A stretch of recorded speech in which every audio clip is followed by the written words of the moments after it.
In his mind, a continuous stream of obscure and profound knowledge surged in, completely different from what was recorded in the ancient books, even more eerie and terrifying.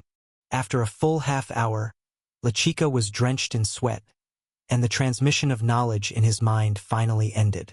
Netherworld soul summoning technique. Is this the blessing of the feathered serpent god? The witchcraft of shamanism? Lechika could not care about the exhaustion of his body, for the knowledge instilled in his mind made him understand exactly what he was inheriting.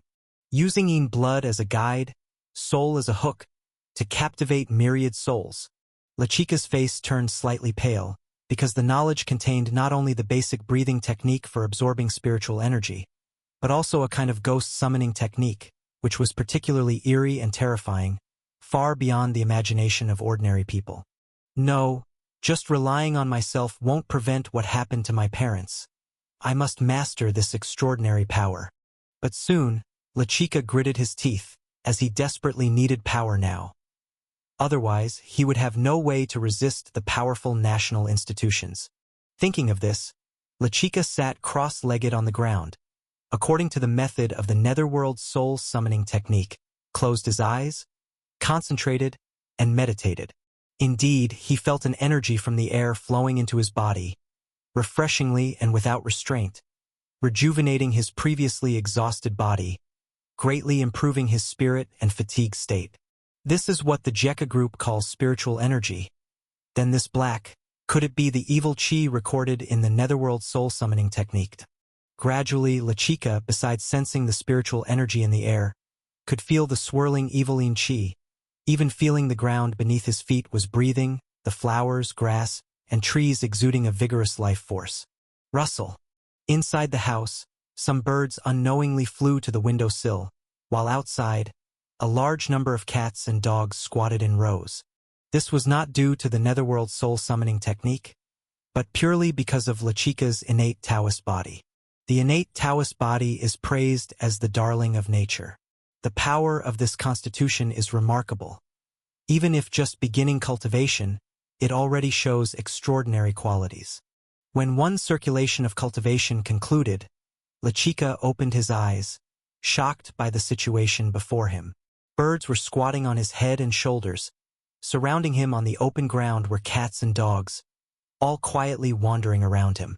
But after the initial tension, Lechika vaguely sensed that these small animals seemed particularly attached to him, even being able to sense their thoughts. Fly in circles. With a thought from Lechika, several birds indeed flew freely in circles in the air, seemingly able to understand his commands. Following this, Lechika tried another round and found that he truly had the ability to control animals, which greatly excited him. I mustn't become complacent. After all, animals have limited combat power. I must use this extraordinary power from the Netherworld soul summoning technique to truly fight those beautiful country police. Lechika did not revel in his power, being well aware that in the face of bullets, ordinary carbon-based life forms have little effect. I need the power of the tribal land. Thinking of the requirements for performing the Netherworld soul summoning technique, Lechika immediately turned and left the house, heading once again to the neighbor Herrera's house. Lechika, is something the matter? Seeing Lechika visit again, Herrera was somewhat puzzled. Lechika solemnly spoke, Aunt Herrera, I have decided to inherit my father's position as priest. Herrera was taken aback, looking at the still somewhat young-looking Lechika, just about to persuade him to consider carefully. After all, he was too young, and with his father gone, the Indians in the preserve might not recognize him as a priest. However, before Herrera could speak, her pupils slightly widened, because at some point, birds flew in from the open window, fluttering around Lechika, and several rats emerged from some corner, lining up in front of Lechika. This magical scene left Herrera incredulous. Aunt Herrera, I am serious. My father wasn't wrong. We do have the power to become transcendent. I need the help of the tribal land to hold a ritual and fully grasp this power. Lechika spoke with a serious expression. Slowly, Herrera was completely stunned. This incomprehensible scene unequivocally proved Lechika's ability, nodding repeatedly. Okay, I will contact the tribe members. Just let me know what you need. Lechika smiled, knowing that this matter was settled. A week later, in the shaman hall of the preserve, many Indians gathered. Lechika donned a grand ritual costume, with a headdress of animal bones, eagle feathers, and gemstones, standing expressionlessly on a high platform. On the high platform was a human-height mirror, 2 scissors, a black steel fork, and 12 pig heads, cow heads, and sheep heads placed on iron plates. Summoning begins. Bring the people up. Lechika calculated the hour, and when the time reached 4 in the afternoon, he stood up on time, cutting his fingertip with a knife and writing twisted, bizarre symbols on the human-height mirror. In the crowd, 3 pale-faced, trembling Indians were escorted up, kneeling before Lechika. Spare me, Lechika. I really didn't mean to harm your father. For the sake of our fellow tribesmen, spare my life. Opposing the beautiful country is a dead end. Believing in such a religion is even more futile. Are you all going to follow Lechika down this dark path? The 3 Indians pleaded for mercy. Some cursed loudly. Lechika's eyes were cold. His father was captured by the beautiful country before the initiation of the ritual because these 3 traitors colluded with the beautiful country to leak information. He specifically used animals as his eyes, deliberately stating that he wanted to hold a ritual ceremony. Soon, they exposed themselves, with all eventually captured and used by him as sacrifices for the Netherworld soul summoning technique. A bunch of scum. I'm ashamed to be your compatriot. Lechika stepped forward, holding a sharp knife, ignoring the struggles and screams of the 3, and started to dismember them piece by piece with the blade. The first mole had their eyes gouged out, tongue, ears, and nose cut off. The second mole had their heart and internal organs removed. The third mole's limbs were severed, with blood gushing everywhere. The gruesome method made Lechika, the executor, somewhat uncomfortable, but thinking of their actions, he hardened his heart and completed all tasks. The terrifying and cruel scene fell into the eyes of the watching Indians, leaving some in fear and others thrilled. With bloody hands, Lechika placed the extracted facial features, heart, liver, lungs, and limbs in front of the mirror, then lit 12 candles standing on the heads of a cow, pig, and sheep. Afterward, Lechika produced a bell in his hand, shaking it while chanting obscure spells. It's not good. The police outside the reservation have noticed our actions and are heading towards us. Suddenly, the Indian responsible for keeping watch rushed in panic, indicating to the Indians that the beautiful country police had noticed something unusual due to their massive gathering. Priest. The reservation's leaders became tense. They had seen Lechika's ability to control animals, but the beautiful country police had left them with too much fear, so they couldn't help but worry when hearing of the police's approach. Lechika remained unmoved, continuing to chant the spell. Gradually, gusts of sinister wind blew around the altar. Dark clouds unknowingly drifted overhead, and the surrounding environment darkened. Bang! Bang! Bang! Bang! Bang! The candles extinguished one after another, and the dismembered corpses placed before the mirror began to undergo eerie changes, gradually being wiped away as if gnawed by some invisible force. The bizarre scene immediately sent chills through all the Indians present, goosebumps rising on their skin. A surge of intense anxiety from physiological instincts sweeping their bodies. Lechika felt excited inside because he could sense the evil Inchi on this land continually gathering toward this direction. Lechika attributed all this to the magic of the Netherworld soul summoning technique, unaware that it was the talent of the innate Taoist body. Ordinary cultivator's probability of summoning a fierce ghost is very slim, or the summoned fierce ghost may backfire on the host. Just at this moment, over a dozen police cars blared sirens, rushing to the ritual site, with a large number of officers stepping down armed. "What are you doing? Who allowed you to gather?" The leading sheriff shouted angrily, leading a group of officers aggressively forward. "This is our territory. You are not allowed to disrupt the priest's ceremony." The Indians stood in the front, but facing the dark barrels of guns. Many became timid, quietly retreating backwards, resisting not particularly firmly. "Well, dare to hold cult activities. arrest them all and take them to the police station." The sheriff sneered when he heard this, and his officers decisively opened fire, quickly hitting several of those blocking the way, causing them to fall. The gunfire intimidated many Indians, and the sheriff also immediately turned his attention to the altar. Unexpectedly, on the altar, he saw the tall mirror marked with blood symbols emitting dark air clusters, from which a dry, sharp, twisted hand like a woven straw emerged. A cold, ominous, bizarre aura spread, causing all the beautiful country officers who saw this to change their expressions dramatically. "What kind of ghostly thing? Shoot! Shoot it dead quickly, and smash that mirror." The sheriff was the first to react, urgently shouting, but it was already too late.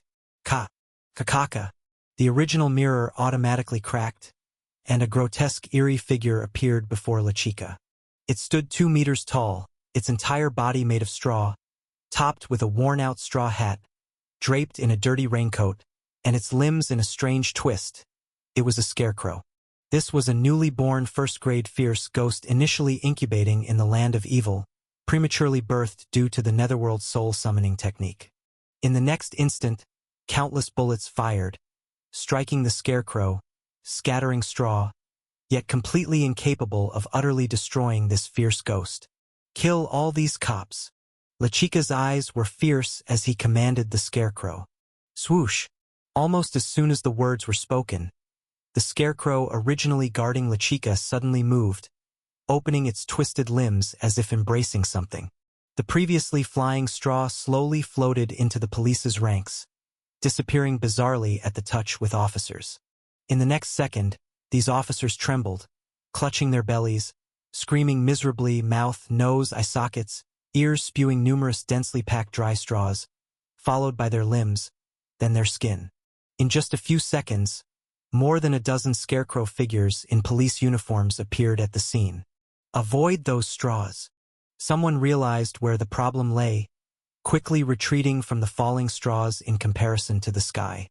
The terrifying scarecrow strode forward with slightly rigid footsteps, step by step toward the officers. Its movements appeared stiff and unnatural, but its speed was eerily fast, with many shots from the officers missing despite hitting, unable to cause significant harm to the scarecrow. Soon, the scarecrow approached the leading sheriff. "Fake! God bless!"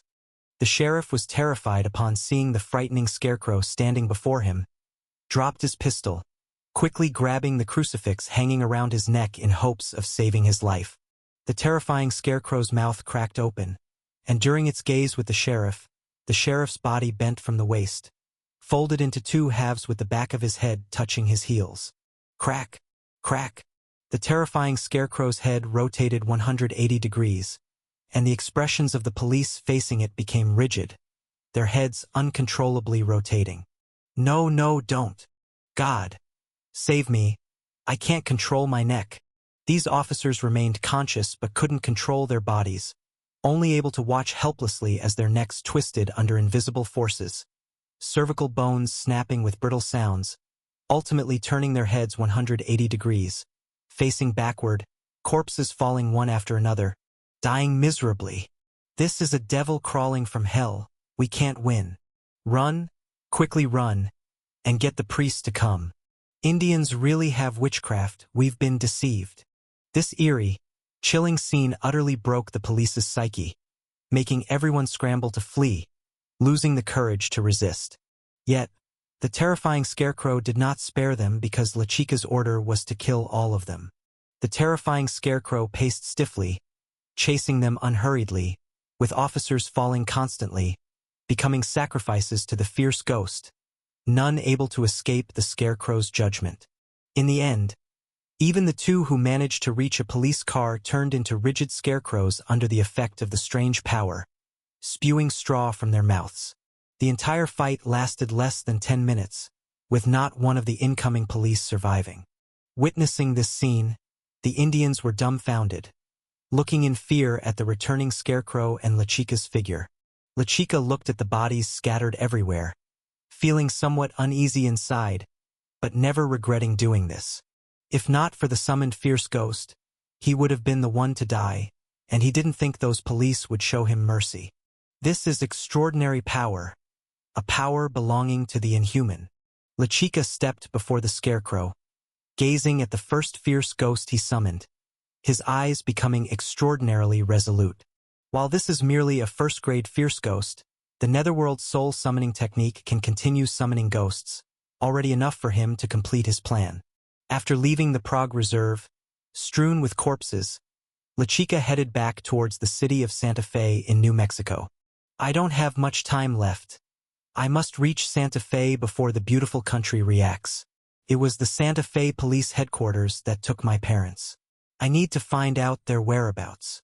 A pickup truck sped down the road, its headlights piercing the night. In the driver's seat, Lechika's expression was particularly cold as he touched a pendant on his neck. The pendant was a small scarecrow, only the size of a baby's fist, but instead of looking delicate and cute, it appeared fierce and eerie. Feeling the cold touch of the scarecrow pendant, Lechika slammed his foot on the accelerator, ready to cause a big commotion tonight. The next morning at the Santa Fe police headquarters, police officers were visibly tense, hurrying back and forth busily. They had already received reports of a large-scale casualty event among officers at the Indian Reserve and were gathering forces to investigate. Austin, the police chief of Santa Fe, stood in the headquarters training ground, where over 200 officers had gathered. Emergency notification. A terrorist attack occurred at the Prague Reserve. The perpetrator is an Indian youth named Lechika, who caused the casualties of 32 officers. Everyone is to arm themselves and proceed with the capture. Austin's expression was grim as he barked out the orders. At the Prague Reserve, when the officers sent on the task did not report back, the dispatch center sensed something was wrong and sent more personnel to investigate, only to soon find the bodies of numerous officers.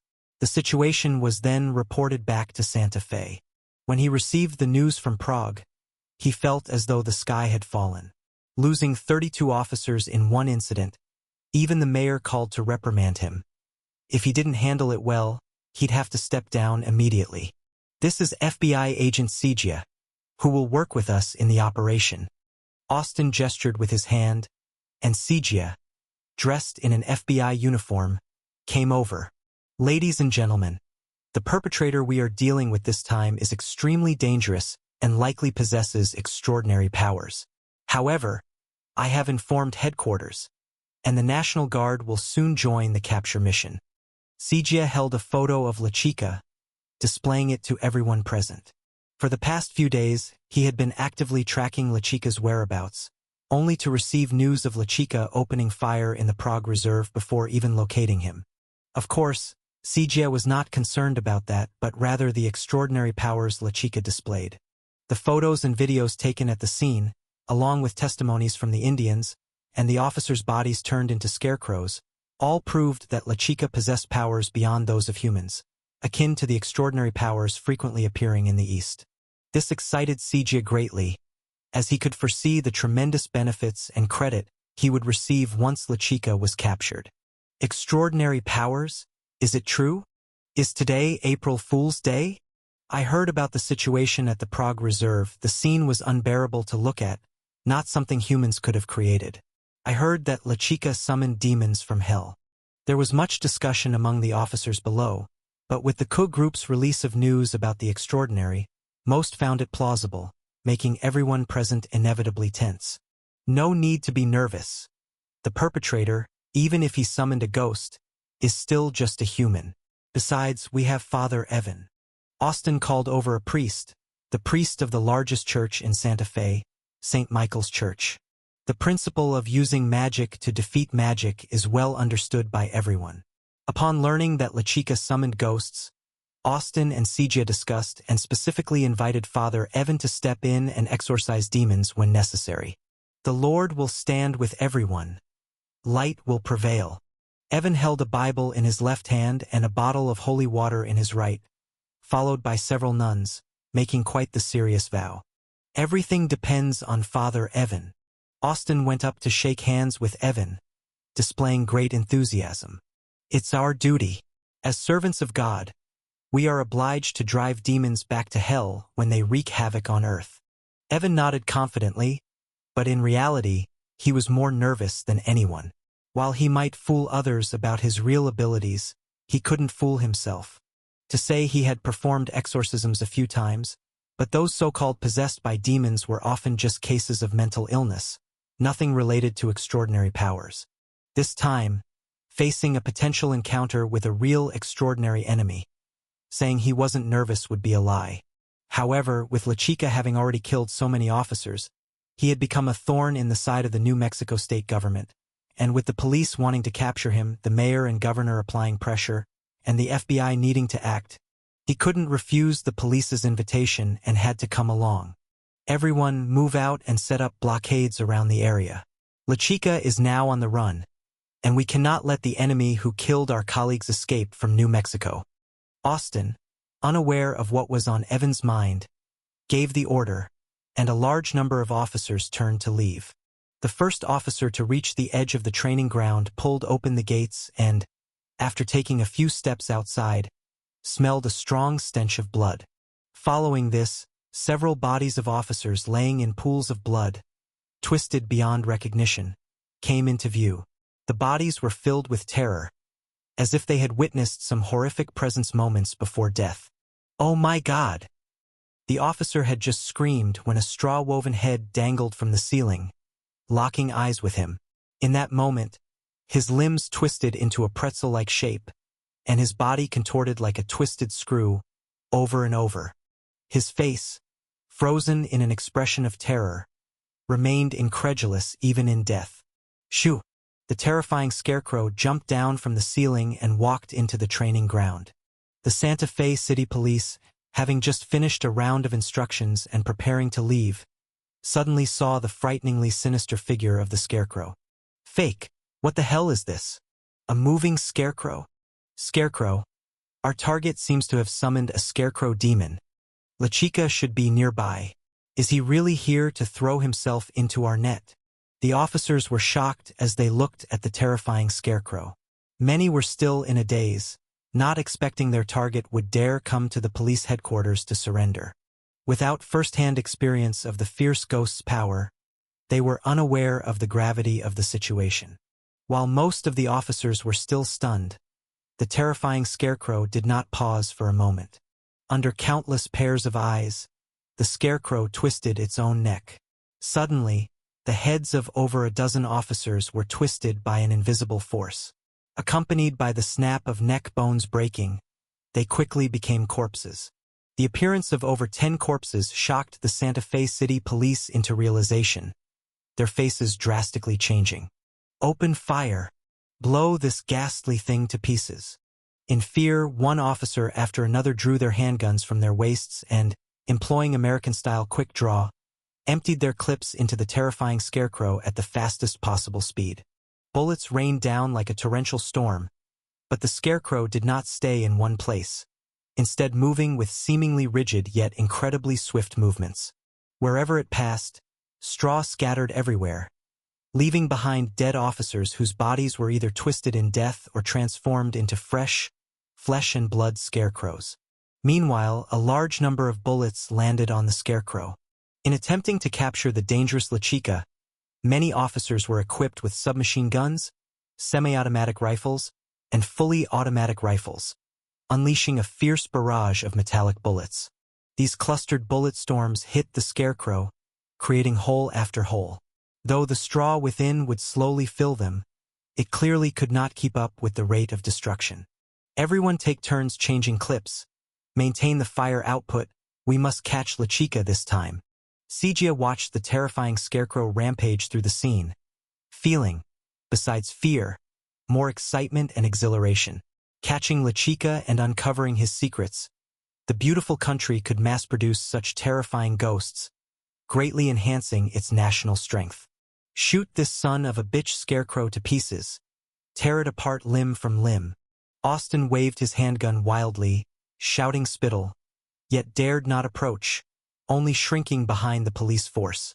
As for Father Evan, his face was pale, constantly muttering about God. With the fierce firepower suppression, and because the terrifying scarecrow was just a first-grade fierce ghost, its killing speed slowed as its body sustained more damage. Evidently, If the battle continued, although the Santa Fe City police suffered heavy casualties, they were bound to win. La Chica, standing outside the training ground, understood this as well. In front of him was a life-sized mirror, 12 freshly slaughtered cow heads, pig heads, and sheep heads spread on the ground, purchased from a farmer on his way to the Santa Fe police headquarters. Additionally, several disemboweled officers lay on the ground. La Chica held a sharp knife, drenched in blood, chanting an unintelligible spell expressionlessly. Indeed, La Chica intended to continue using the Netherworld's soul summoning technique to summon more fierce ghosts.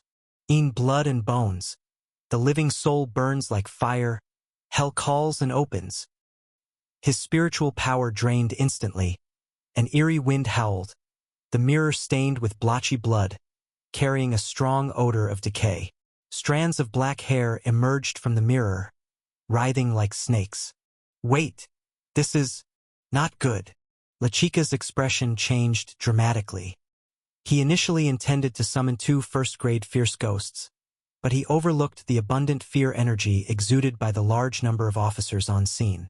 Coupled with Santa Fe being one of the native Indian homelands, with numerous Indians perishing during the beautiful country's westward expansion, the severe excess of evil in Chi led to the summoning of an authentic third-grade fierce ghost. Crack! The mirror shattered, revealing a female ghost with a frail body, her face covered by black hair, exposed skin riddled with bruises and rot. A hemp rope looped around her neck, standing before La Chica. Swish, swish, swish. As soon as she appeared, strands of black hair shot towards La Chica, indicating the third-grade fierce ghost had gone out of control. His spiritual power was insufficient to command a third-grade fierce ghost. La Chica's expression changed drastically as stray cats and dogs nearby rushed forward. These were animals he had left for surveillance, now saving him from impending doom. The black hair pierced through more than a dozen cats and dogs, then slowly retracted. The hanging ghost had turned away, entering the training ground, where the thick scent of blood and fear energy drew her more than La Chica. La Chica exhaled a long breath, cold sweat covering his forehead, narrowly escaping death just moments ago. No time to ponder, La Chica realized staying here was suicide. Should the hanging ghost finish the officers, he would be next. He manipulated the terrifying scarecrow to evade the hanging ghost, charging towards Sigia and Austin, planning to grab them and escape. Meanwhile, the hanging female ghost had stepped into the training ground, treading over the blood-stained floor. Under the veil of black hair, a pair of venomous eyes made every officer's hair stand on end. Swish, swish, swish, swish, swish. In the void, hemp ropes fell, looping around officers' necks, lifting them into the air. With just a loop around the neck, showing no signs of struggle, the officers fell silent instantly, becoming cold corpses. As officers fired bullets, they passed through the hanging ghost's body, incapable of causing real harm. This eerie, horrifying scene completely shattered the officers' morale. Just as they thought they had beaten a terrifying scarecrow, a more vicious female ghost appeared, hanging hundreds alive in mere moments. Austin quickly looked at Evan, shouting, "Father, act swiftly and subdue this female ghost." Evan shook violently, showing no intent to resist. Instead, he grabbed his nuns and fled at the fastest speed possible in his life. But as he tried to escape, the hanging ghost would not allow anyone to leave. In a flash, the ghost appeared before Father Evan, her chilling, eerie eyes emanating thick death. Fake! Evan's face turned ashen, flipping through his Bible, stammering prayers, scattering holy water towards the hanging ghost, hoping his God would have some effect. "Demon, in God's name, I command you to return to hell. This is no place for you." However, the hanging ghost gazed at him blankly, as strands of black hair wrapped around the priest like a cocoon, crushing him into a spray of meaty pulp, a horrifying scene that made the nuns scream and run frantically. Austin was stunned, realizing the renowned exorcist priest he hired had been instantly killed. Fake! This priest is a fraud. Sigia's composed demeanor shattered, no longer thinking of achievement, only contemplating how to survive from the ghost. Before Sijia could devise a plan, the terrifying scarecrow quickly approached, grabbing Austin with one hand and Sijia with the other. They couldn't resist the scarecrow, carried away like chicks, escaping the training ground rapidly. Some hemp ropes dangled from above. The scarecrow dodged, but had an arm pulled off, finally escaping alive. The hanging ghost glanced in their direction, then chose to head towards the larger group of officers instead. LeChica reunited with the scarecrow, immediately leaving the scene. From a distance, terrifying, desperate screams echoed as the fearsome hanging ghost clearly indulged in the pleasure of slaughter. In the dense forest, LeChica squatted on the ground, glaring fiercely at Austin and Sijia. "Tell me, where exactly did you get my parents taken?" A dagger stabbed into Austin's palm, causing such pain that his features contorted. "No, I don't know. Your parents were taken in by the FBI. They're not under my control. Please let me go. I won't say anything." LeChica turned his gaze to Sijia, pulled out the dagger, and said coldly, "Where are my parents? They are already dead." Sijia seemed to understand his own fate, stating bluntly, "Your parents refused to cooperate with our operations, and our beautiful country couldn't allow people who might awaken extraordinary power to live. They were executed in secret long ago. You'll never see them again." "What did you say?" LeChica was furious. His gaze seemed like it would devour him. Fool, so you kill us, then what? Do you really think a few ghosts could stand against the state? Stop being naive. The state will eventually avenge us. I'm waiting for you in hell." Sijia spat out a mouthful of saliva, taunting LeChica with a grim smile. Although LeChica had long known that his parents' chances were slim, getting confirmation from Sijia still filled his heart with sadness and anger. Tears rolled down his cheeks. LeChica gritted his teeth. "Die with my parents, you beautiful country bastards." As he spoke, the scarecrow pendant hanging around LeChica's neck flashed red, and a 2-meter-tall terrifying scarecrow appeared before Sijia and Austin.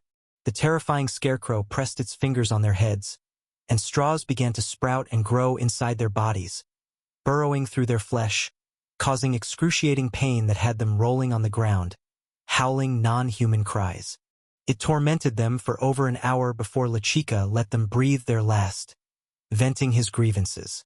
Yet after killing them, LeChica still felt empty inside. His fury did not subside at all, because the ones who killed his parents were the beautiful country authorities. Killing Sijia and Austin meant nothing to the beautiful country authorities. However, Sijia's words weren't wrong.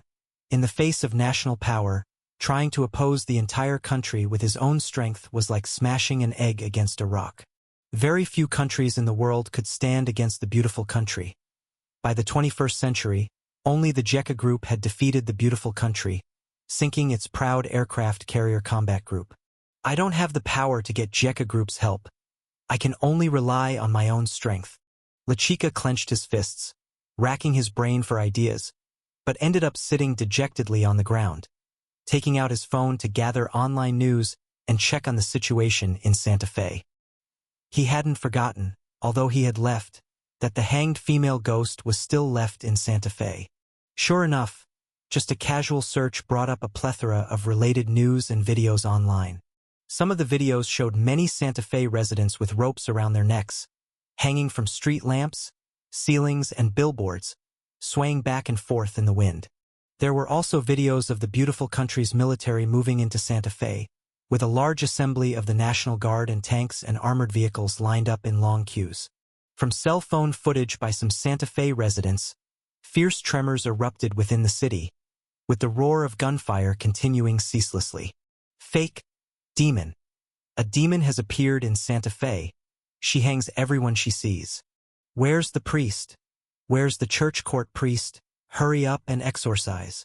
Our army is fighting a fierce ghost, OMG. Has transcendence appeared in our beautiful country too? But why is it a fierce ghost? There were also discussions appearing online, but LeChica couldn't see the results of the battle between the military and the hanged female ghost, as all related videos and statements were being quickly erased from the internet. You'd be watching a video when suddenly it would show as missing or taken down. It was obvious that the beautiful country was deliberately concealing the news. I hope that female ghost can hold her own. LaChica could only pray this way in his heart, but he also knew himself that even if the beautiful country military was wary of certain impacts and wouldn't easily use large-scale destructive weapons in the city, it wouldn't be a problem to eliminate the hanged female ghost, though it might come at a huge cost of casualties. Too bad I have limited ability, can't control more fierce ghosts. Otherwise, if I had 10 or 100, the entire Santa Fe would have fallen. LaChica's eyes were filled with resentment, for his parents' deaths had left him with nothing but hatred for the beautiful country. No, it's true that I have a limit to control fierce ghosts, but what if I teach others the method to summon them? Suddenly, a flash of spirit light struck in LaChica's mind, as he thought of a bold plan. Even the Jekka group could actively recruit talented ones, teaching extraordinary heritage, so why couldn't he learn from Jekka group's methods? His own power was indeed limited, but the Netherworld soul summoning technique wasn't a cultivation technique that only one person could practice. Of course, LaChica's aim wasn't to cultivate extraordinary power for the beautiful country. He didn't have the grand virtues of the Jekka group. His only aim was to create chaos in the beautiful country, hopefully overthrowing its authorities. Because the Netherworld soul summoning technique was different from the Eastern traditions, LaChica, having learned and comprehended this cultivation technique, knew clearly its dangers and terrifying potential. Previously at the police headquarters, he had almost been killed by the hanged female ghost, countercursed by the Netherworld soul summoning technique. The Netherworld soul summoning technique is disseminated, and the sacrificial ritual of summoning ghosts itself requires a blood sacrifice, cruel and lawless, and often requires multiple attempts to succeed. Furthermore, even if the ghost summoning is successful, the fierce ghost may not obey the summoner's orders, with a high probability of backfiring on the host. At that time, the fierce ghost, freed from constraints, would become a wandering wild fierce ghost, and the harm this could cause is imaginable. With the eerie means of the fierce ghost, killing is as simple as anything. Excited by the thought, LaChica immediately took out his phone, set it up, turned on the phone camera, and began preparing his plan. As for the method LaChica chose to disseminate this, of course, it would be the internet, as no other method is more convenient than the internet. Even if restricted and taken down by the beautiful country authorities, as long as more people know about it before the beautiful country reacts, it will be enough for the beautiful country to drink a pot. Detroit. On the desolate morning streets, there are only drowsy addicts and the homeless, using the sky as their blanket and the ground as their bed. The skinny Jules Jenkins is one of the addicts. After all, this kind of thing has become a legalized behavior within the beautiful country nowadays. After enduring a tough night without money for opium, he had a torturous time last night, and now he can only keep scrolling through phone videos, hoping to distract himself. Eat blood, eat bones, sacrificing to summon ghosts. Prepare 12 animal heads. Suddenly, Jules comes across a strange video. In the video, an Indian youth expressionlessly talks about a sacrificial ghost summoning ritual. A cult, Jules mutters to himself. The beautiful country is a nation full of cults, with all sorts of messy cults as numerous as cattle, so he just assumes this is another superstitious religious act. How could it involve killing to summon ghosts? But soon, a terrifying scarecrow appears on the screen in the video. The creepy, bizarre figure just makes the hair on Jules's neck stand on end with a glance, and an absurd thought arises in his heart. This is a ghost, a real fierce ghost. This thought pops up in Jules's mind. The Santa Fe incident was caused by a fierce ghost. To be precise, I did it. Doubters can investigate for themselves. If you have relatives or friends in Santa Fe, make a call and you'll know what I'm talking about. All the ghost summoning rituals above are real. The reason for posting this video, I hope more transcendents will join me. One transcendent is really too lonely. Wish all of you summon a fierce ghost soon, and become people who harness extraordinary power. At the end of the video, the Indian youth reveals a significant smile, and then the video ends there. I really am crazy.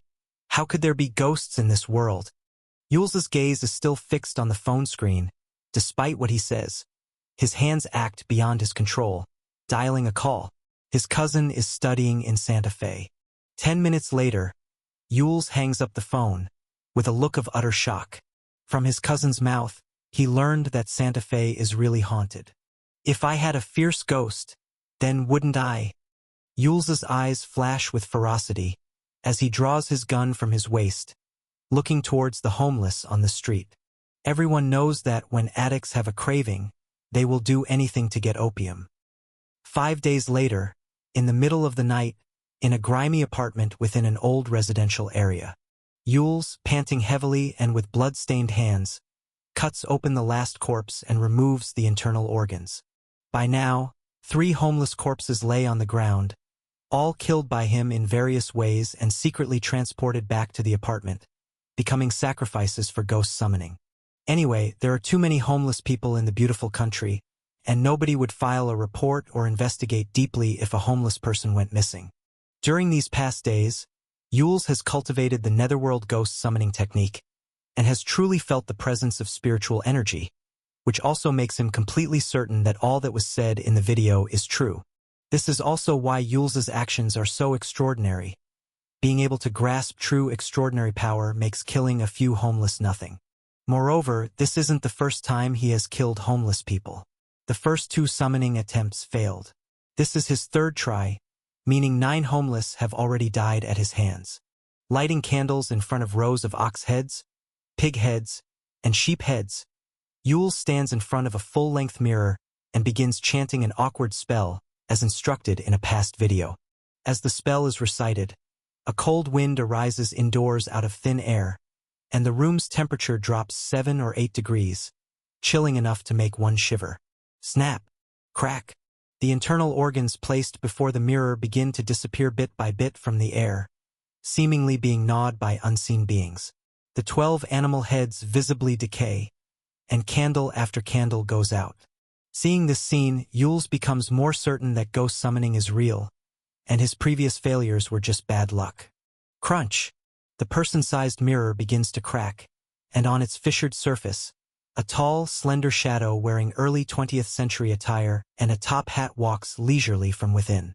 As the black shadow in the mirror comes closer, more and more cracks spread across the entire mirror. Come out quickly, you must succeed.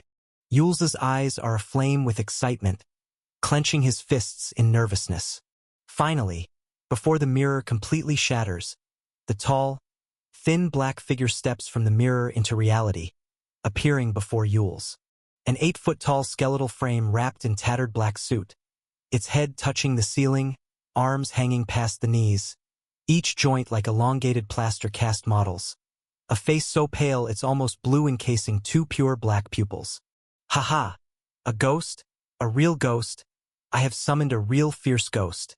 Seeing the fierce ghost, Yules is ecstatic, jumping up in excitement with none of the fear an ordinary person would have upon seeing a fierce ghost. Because in Yules's mind's eye, he already sees himself, with the help of this fierce ghost, earning countless riches, killing those who once looked down on him, surrounded by beauties, ascending to the pinnacle of life. However, amidst his excitement, Yules fails to notice the icy, eerie aura surrounding the slender fierce ghost, as it looks at him with an indifferent gaze, slowly raising its hand. Yules's smile stiffens, a sharp pain spreads from his chest, as he looks down to see a blue-black handprint appear on his chest. The handprint emits a strong, deathly aura, his internal organs rapidly decaying. It's a curse. No, no, no, I am your master. How dare you hurt me? I immediately order you as the master. Stop now. Yules is taken aback, terrified as he watches the tall, eerie figure, never expecting this fierce ghost would turn on him. But the tall, shadowy figure doesn't respond, nor does it show any signs of stopping, just coldly clenching its fist. Bang! Yules's heart seems gripped by an invisible hand and explodes, collapsing to the ground, voiceless, watching in despair as the tall, shadowy figure steps over him, gradually disappearing from his view. Fake!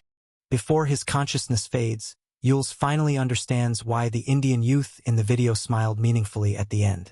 The damned Indian youth had actually omitted the most critical information, that the summoned fierce ghost might go out of control. However, Yules no longer has the chance to hold that Indian youth accountable.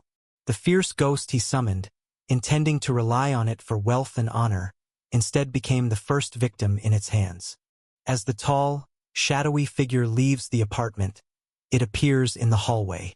The black pupils glance indifferently. A ghostly green gleam lights up in the depths of its eye sockets, like a carrion eater's hunger in the night when staring at flesh. For the tall, eerie figure senses the sounds within the apartments of this complex, from men and women entangled on beds, to addicts in the throes of opium-induced bliss, and black folks gambling loudly. The delicious human scents incite the slender ghost's instinct to hunt. Thud, thud. The tall, shadowy figure knocks on a door. Shit, who's knocking over there? If it's nothing, I'll shove my gun up your ass. Accompanied by grumbling, a black man opens the door to find himself face to face with the tall figure whose head almost hits the ceiling, sheer terror instantly soaking his pants. Thud. The tall, eerie figure raises a hand, causing the black man to tremble all over, spitting blood and collapsing to the ground. Subsequently, the tall, eerie figure steps over the fallen black man, walking into the apartment, indifferent. Thus, the slaughter begins. This old apartment building, throughout the night, has constant knocking sounds that soon fall silent. Morning. The sound of alarms echoed through the Detroit Police Department, and a large number of officers were dispatched to the old neighborhood. The entire old neighborhood was eerily quiet, with no sound at all, exuding a deathly stillness that made one's hair stand on end. The police of the beautiful country dared not venture in, and could only quickly report to their superiors, requesting military intervention. The ordinary citizens were unaware of the existence of the fierce ghost, but the police department was well aware. In the haunted old neighborhood, they dared not enter. When is the National Guard arriving? Detroit Police Chief Wilbur, with a worried expression, looked at the silent old neighborhood ahead, secretly cursing his luck. Why did the fierce ghost incident have to happen in his district?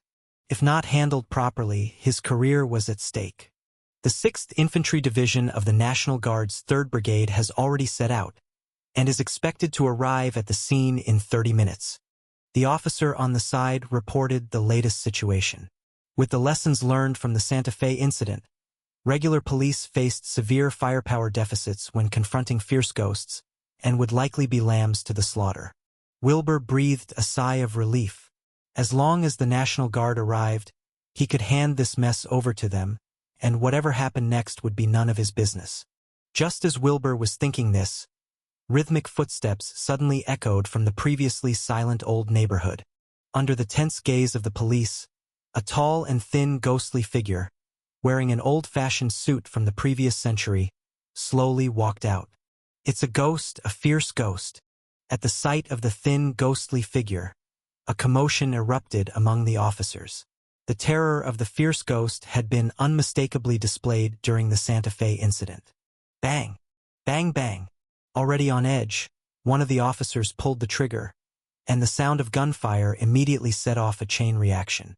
All the officers emptied their magazines at the thin, ghostly figure. Some even used flamethrowers and RPGs against it. These weapons were personally owned by the officers, not provided by the department. Such fierce firepower could indeed take down an ordinary first-grade fierce ghost. However, the thin, ghostly figure, having slaughtered 2,000 people from an entire old neighborhood, was beyond that category, as it had already ascended to a 3rd-grade fierce ghost. The next moment, the shadows of several officers began to change ominously as they stretched and transformed into the likeness of the thin, ghostly figure. Snap! The slim, ghostly figures born from the shadows pushed forward and began to merge with the officers. Ear-piercing wails of agony erupted as the officers' limbs and torsos began to elongate continually, their bones and tendons tearing apart, even their necks elongating several times their original length, hanging by mere strands of flesh, resembling miniature slender ghostly figures. In such a state, these officers did not immediately die, only letting out cries of pain and despair, in turn providing the thin ghostly figure with an immense amount of fear energy. The battle turned thoroughly one-sided. One by one, Officers were either killed by the thin ghostly figure or fled in terror, losing their will to fight. With no restrictions, the thin ghostly figure began to move about in broad daylight, reaching populated urban areas, and in such a short time, the police had no chance to evacuate anyone. Many early morning commuters, drunken vagabonds, and curled-up homeless people became targets of the thin ghostly figure. Along the path there was death everywhere. Whoosh! As the slender ghostly figure continued its slaughter, the sound of helicopter rotors turning came from above. Several armed helicopters arrived, launching 70mm Hydra rockets from their underbellies toward the mall where the thin ghostly figure purportedly lurked. Higher in the sky, fighter jets roared past, dropping heavy guided bombs and napalm bombs. A brigade of National Guard infantry hurriedly arrived, surrounding the path of the slender ghostly figure. Rumble! Amidst the earth's tremors, clouds of dust rose, and flames soared. The mall was blasted to ruins. The body of the thin ghostly figure became somewhat blurry, and its old suit grew wrinkled and torn, indicating that the bombing had indeed harmed it. "Maintain concentrated fire and eliminate it with full force," ordered the on-site National Guard commander. The combined firepower from the air and ground continued to pour down, even though there were still civilians nearby who hadn't been evacuated. The slender ghostly figure's counterattack was swift, its shadow stretching on, spreading a curse. Amidst thousands of National Guard members, many had pale ghostly hands emerge from the depths of their shadows, suddenly grabbing the guard soldiers' feet and dragging them directly into the shadows, disappearing from the streets. The shadows cast by surrounding buildings and roadside trees twisted into multiple large, tangible thin ghostly figures, reaching heights of 10 to 20 meters, rampaging like giants through the National Guard. Their immense force could crush armored cars and tanks underfoot, and ordinary soldiers struck by them seemed like they'd been rammed by a speeding mud truck, flung 20 or 30 meters into the air. "Air support, we need air support. Use the flamethrower. This fierce ghost fears fire. Launch flares. Watch the shadows on the ground." Although the National Guard suffered significant casualties, they were well equipped with heavy firepower and received air support aiding them in gradually gaining a stable footing, eliminating the giant-sized thin ghostly figures one by one, and bombarding the main body of the thin ghostly figure with a volley of incendiary bombs and high-explosive bombs. This third-grade fierce ghost's body continued to become more ethereal, losing its prior solidity, and despite being at such a level, it was still unable to fully withstand high temperatures and energy shock-induced damage. The battle lasted for over an hour, with many districts in Detroit left in ruins, and numerous civilians perished amidst the clash between the fierce ghost and the military. The slender ghostly figure was finally trapped inside a high-rise building, surrounded by soldiers of the National Guard from the beautiful country, leaving no escape. Someone even brought high-voltage electric wires, a fully enclosed lead-layer steel cage, and a low-temperature liquid nitrogen tanker, seemingly planning to capture the slender ghostly figure alive. At the same time, on a high-rise building not far away. How interesting! I didn't expect La Chica to have such a considerable ability to cause trouble. On the rooftop, Su Jie watched the fierce battle not far away, with a hint of surprise on his face. Originally, Su Jie thought La Chica would rely on the Netherworld soul summoning technique to play a cat-and-mouse game with the beautiful country, forcing La Chica to be constantly on the run.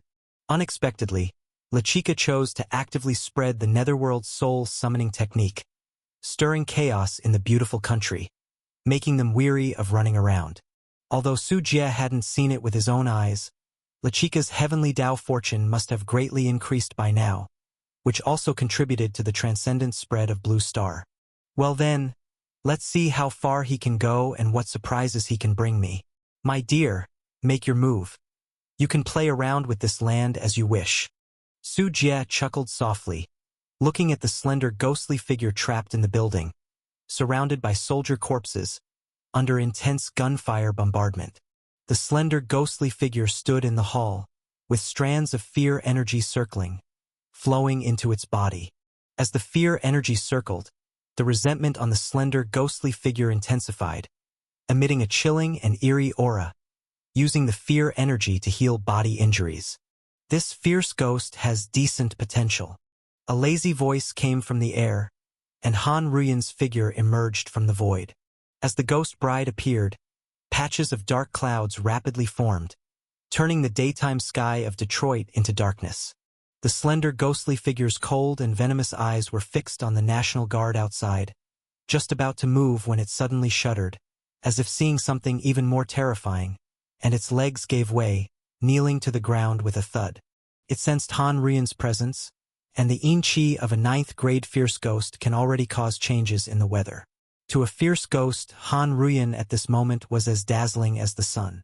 In front of the 9th-grade wedding dress ghost, the slender ghostly figure was barely stronger than an ant, compelled to kneel and submit. It has the potential to advance to a 6th-grade fierce ghost, barely adequate. Han Ruyan looked at the kneeling slender ghostly figure and slowly gave an evaluation. Several beads flicked out from Han Ruyan's fingers, which had absorbed significant fear energy from the cinema and nightmare park. Now having advanced to the 9th grade, Han Ruyan hardly needed them anymore, bouncing them onto the slender ghostly figure. Accompanied by a surge of massive fear energy, the momentum of the slender ghostly figure rapidly climbed, quickly breaking through to a 4th grade fierce ghost, and the remaining fear energy inside its body was rapidly healing its injuries.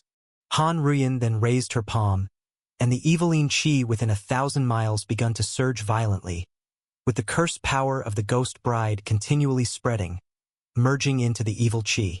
Han Ruyan possesses the heavenly spinning jade light body, known as the Ghost Empress, naturally commanding all ghosts.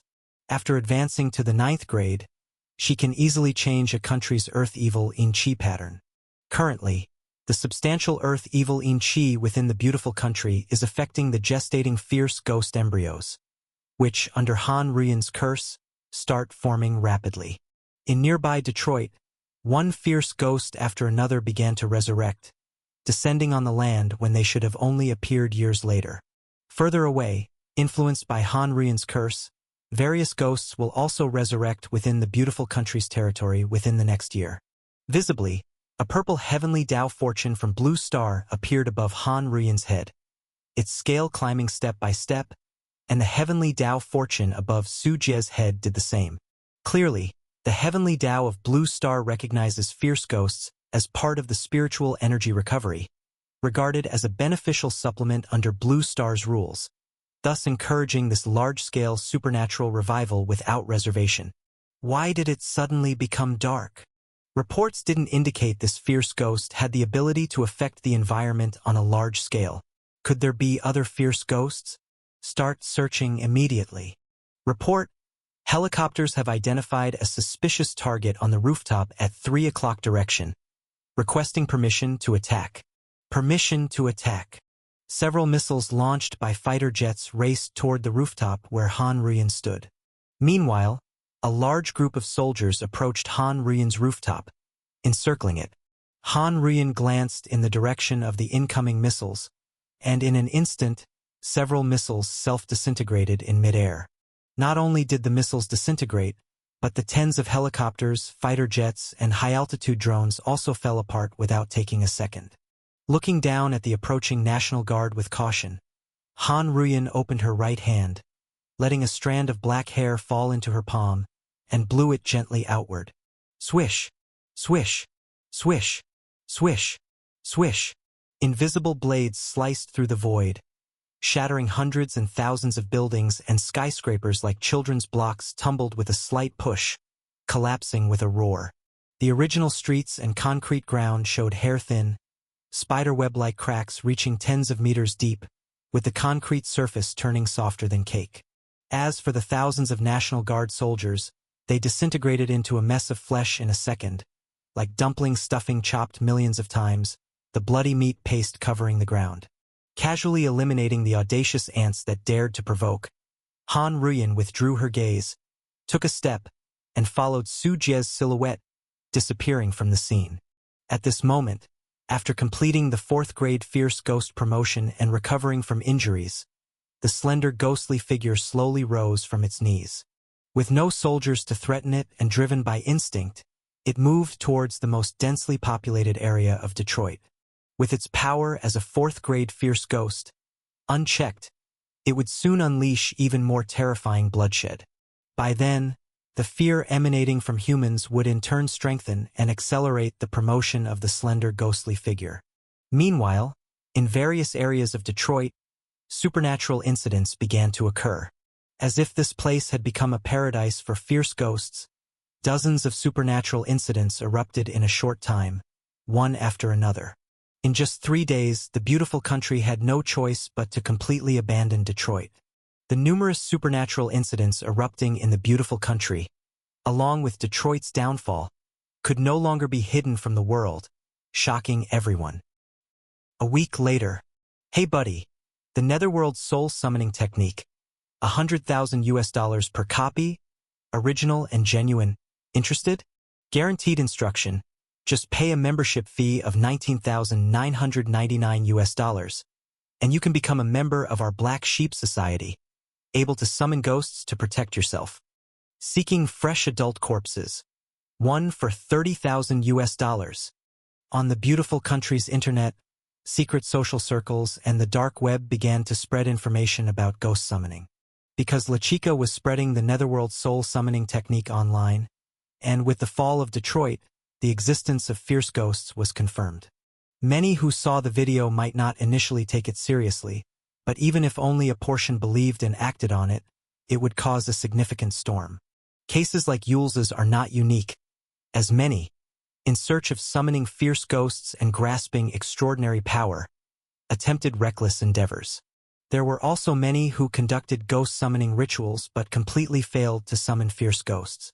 Even though the Netherworld soul summoning technique, this demon cultivation method, had lowered its qualifications requirements for cultivators, there were still limitations. If you couldn't even sense spiritual energy, let alone summon a fierce ghost through the ritual. However, even without successful summoning, performing a ghost summoning ritual required killing someone, taking 3 lives per ritual. This led to a rise in homicide cases across the beautiful country, with homeless people frequently disappearing. Moreover, even the capitalists of the beautiful country caught wind of this. If ordinary people could perform ghost summoning rituals, those wealthy and resourceful capitalists could go even further, with their resources allowing for frantic attempts. Even a single fierce ghost, a creature never before seen on Blue Star, could cause tremendous casualties. Once fierce ghosts were summoned and went out of control, combined with the wild fierce ghosts emerging due to Han Rian's curse, they caused horrific murders one after another. New York, San Francisco, Detroit, Chicago, Los Angeles. City after city erupted in large-scale fierce ghost murder incidents, with a single wild fierce ghost causing hundreds to thousands of casualties. Like Detroit, this city was completely overrun by supernatural incidents, with dozens of fierce ghosts roaming, leaving the city's population mostly dead or injured. The fear energy generated by the killings was absorbed by these fierce ghosts, promoting their grades and increasing their killing efficiency, making them increasingly dangerous. The beautiful country dared not send soldiers into Detroit, resorting only to bombing with large-scale destructive weapons, completely locking down Detroit. The massive outbreak of these fierce ghost incidents left the beautiful country government overwhelmed. Not only did they have to eliminate the summoned wild fierce ghosts, but they also had to capture those murderers risking life and limb to summon ghosts.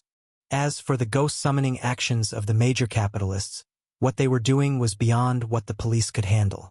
The frequent appearance of these fierce ghosts, due to the large-scale eruption of supernatural incidents, led to societal unrest, a continuously falling stock market, and capital began to flee, depicting a scene of demons dancing in the beautiful country.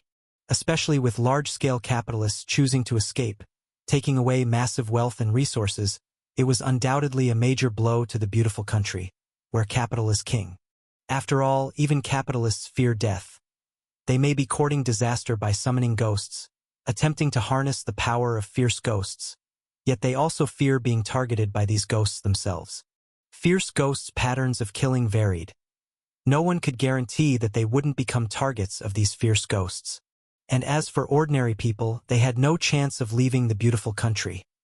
Other countries feared they'd carry fierce ghost curses and bring them across borders. 2.5 years later, at the border between Mexico and the beautiful country, a truck sped down a desolate road. The driver was a black-haired young man wearing a hood, with the typical features of Indian descent. He was none other than La Chica, the beautiful country's first transcendent and now its most wanted criminal. Warning, warning, S-Class wanted fugitive La Chica. If you do not stop and surrender immediately, we will take all necessary measures. A helicopter hovered overhead on the truck's route, loudly broadcasting through an external speaker. Further away, an entire mechanized division of the beautiful country was rushing towards this location, with fighter jets patrolling on high alert. If it weren't for the desire to capture La Chica alive, they would have already unleashed a barrage of firepower. Damn it! La Chica's expression was grim. For the past 2.5 years, he had constantly raised chaos, targeting the beautiful country's police, officials, and capitalists with fierce ghosts, causing massive casualties. Along with spreading the netherworld's soul-summoning technique, ghost-summoning rituals became popular in the beautiful country, leaving it in chaos. These actions made La Chica a thorn in the side of the beautiful country, a prime target for capture, pursued and attacked relentlessly.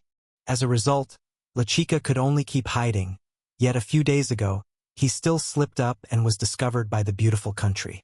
With no other choice, La Chica rushed to the border, planning to reach Mexico to temporarily evade pursuit. Seeing the helicopter drawing nearer, La Chica rolled down the window, extended his left hand, revealing a small toy resembling a sunny day doll in his open palm. Crackle! The next second, the sunny day doll opened its eyes, emitting an eerie red glow from its pupils, and the aura of a second-grade fierce ghost spread out. The helicopter above let out a shrill noise as flames burst from the cockpit, igniting both the pilot and co-pilot, who were burned into 2 charred corpses, and the helicopter spiraled down, erupting into a massive fireball. After finishing this, La Chica pushed open the truck door, leaping off the speeding vehicle, and dashed using the forest wilderness on both sides to evade aerial surveillance.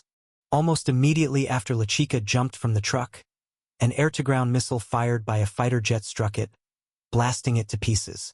The shockwave sent La Chica stumbling, but he dared not pause for even a moment. On the run, La Chica tore off a scarecrow pendant from his neck, and a terrifying 3-meter-tall scarecrow manifested, more formidable than before, now reaching the level of a 4th-grade fierce ghost. This was La Chica's achievement over the past 2.5 years.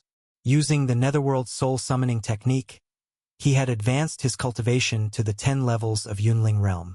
To know that, on Blue Star, where spiritual energy is 10 times thinner than in Tianyuan world, he could progress so swiftly, akin to an inner disciple of the Tianyuan world. If he were in the Tianyuan world, he would have long ascended to the secret realm. Ranked 3rd among divine bodies, the innate Taoist body was extraordinarily special even on Blue Star. Clutching the terrifying scarecrow's neck, La Chica let it carry him as he fled through the wilderness forest. Boom! Boom! Boom! Boom! Boom! In the distant sky, like a meteor shower, fire points lit up as multiple rocket launchers conducted a carpet bombing. Currently, with demons rampaging and the night parade of 100 demons in the beautiful country, its military also accumulated a lot of experience in fighting fierce ghosts, knowing that the best method is to bombard the fierce ghosts into oblivion with concentrated heavy firepower. The scarecrow's back split open, merging La Chica into its body. Immediately following were continuous explosions and flashes, with the terrifying scarecrow like a lone boat in a stormy sea, its straw constantly breaking off and falling. If it weren't for the protection of the terrifying scarecrow, La Chica would have been blown to death. The 10 levels of Yunling realm cultivation was still not enough to truly withstand human heavy firepower. Just after the bombing ended, in the distance appeared armored vehicles, main battle tanks, and attack helicopters surging towards La Chica's position. Grinding his teeth, La Chica released several fierce ghosts in succession, including a 1st-grade fierce ghost executioner, a 2nd-grade fierce ghost sunny day doll, a 3rd-grade fierce ghost demon clown, and others. Over a dozen fierce ghosts were unleashed at once, sent to impede the pursuing beautiful country military. These fierce ghosts were LeChica's stockpile from the past 2.5 years. While others could control just one using the 9 Nether Soul summoning technique, LeChica, leveraging his innate Taoist body, could command over 10 fierce ghosts with ease. 7 or 8 fierce ghosts plunged into the pursuing Beautiful Country forces, causing significant casualties and chaos. Particularly the third-grade fierce ghost Demon Clown. Many soldiers of the Beautiful Country died with eerie smiles on their faces. Then their bodies shakily stood up, becoming toys of the Demon Clown, crazily shooting at their comrades. Meanwhile, the scarecrow protecting LeChica twisted its neck, firing off a large amount of withered straw, forming more terrifying scarecrows running in all directions, making it impossible for the Beautiful Country Air Force overhead to accurately locate LeChica. After stalling for over 10 minutes, the Beautiful Country military finally neutralized those interfering fierce ghosts, even vaporizing the Demon Clown with several thermobaric bombs. By this time, LeChica could already see the border with Mexico, the towering border wall being the best marker. Swoosh! Clinging tightly to the scarecrow's neck, LeChica successfully scaled the border wall before the armored units from behind could corner him, crossing into Mexico's territory. But what made LeChica despair was that Beautiful Country had no plans to stop. A few shells shattered the border wall, and the armored units crushed the ruins, pursuing LeChica all the way. Chase him for me. Today we need him alive or we need his corpse. The Beautiful Country military commander ordered sternly. LeChica's dissemination of the 9 Nether Soul summoning technique had a significant impact, and he himself was a representative figure of the transcendence in Beautiful Country. Capturing or killing such a figure could greatly curb domestic chaos and deter other unusual transcendents and cults. It was equivalent to telling those transcendents, "Look, even your most powerful guy has been captured by our Beautiful Country authorities. If you're not honest and obedient, then wait for the national machinery to deal with you." That's why Beautiful Country pursued LeChica relentlessly.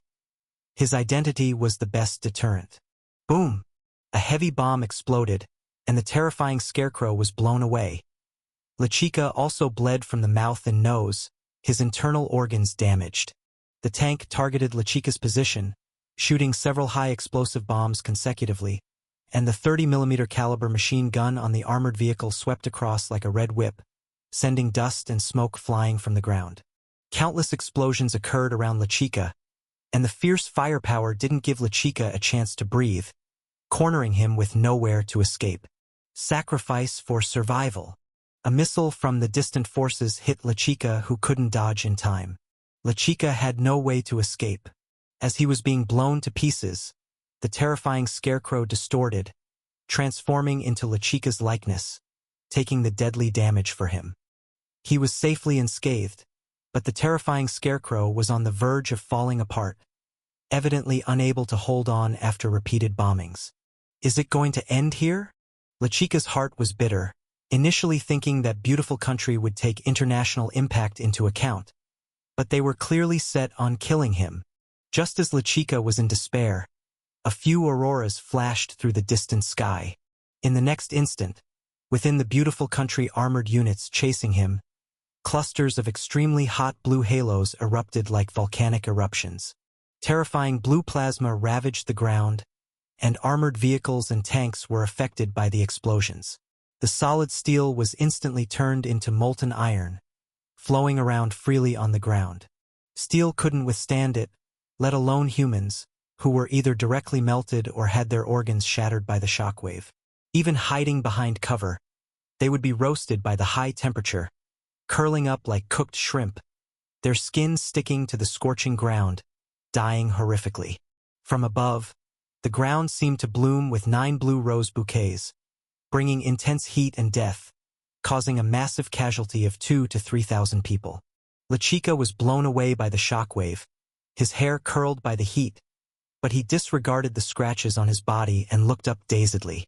At that moment, the shrill sound finally reached his ears, and the sky had 9 white trails formed by air burns. What happened? LeChica was somewhat bewildered, and so were the Beautiful Country soldiers who had just been bombed. Rumble. A moment later, more auroras flew in from the west, where the sea was dozens of kilometers away. The intense plasma explosion ignited the ground once more, causing massive casualties for the Beautiful Country military. Even the Beautiful Country aircraft in the sky were hit by smaller auroras, disintegrating and falling in midair. It's the biological plasma cannon. There's the Leader-class destroyer battleship of the Jekka Group on the sea. At this point, the Beautiful Country soldiers finally realized it. This characteristic biological plasma was exclusive to the Jekka Group on Blue Star. The originally pursuing Beautiful Country military was now in complete chaos. The Leader-class destroyer battleship, with a displacement of 200,000 tons, equipped with 9 600mm biological plasma cannons, was the undisputed new hegemon of Blue Star warships.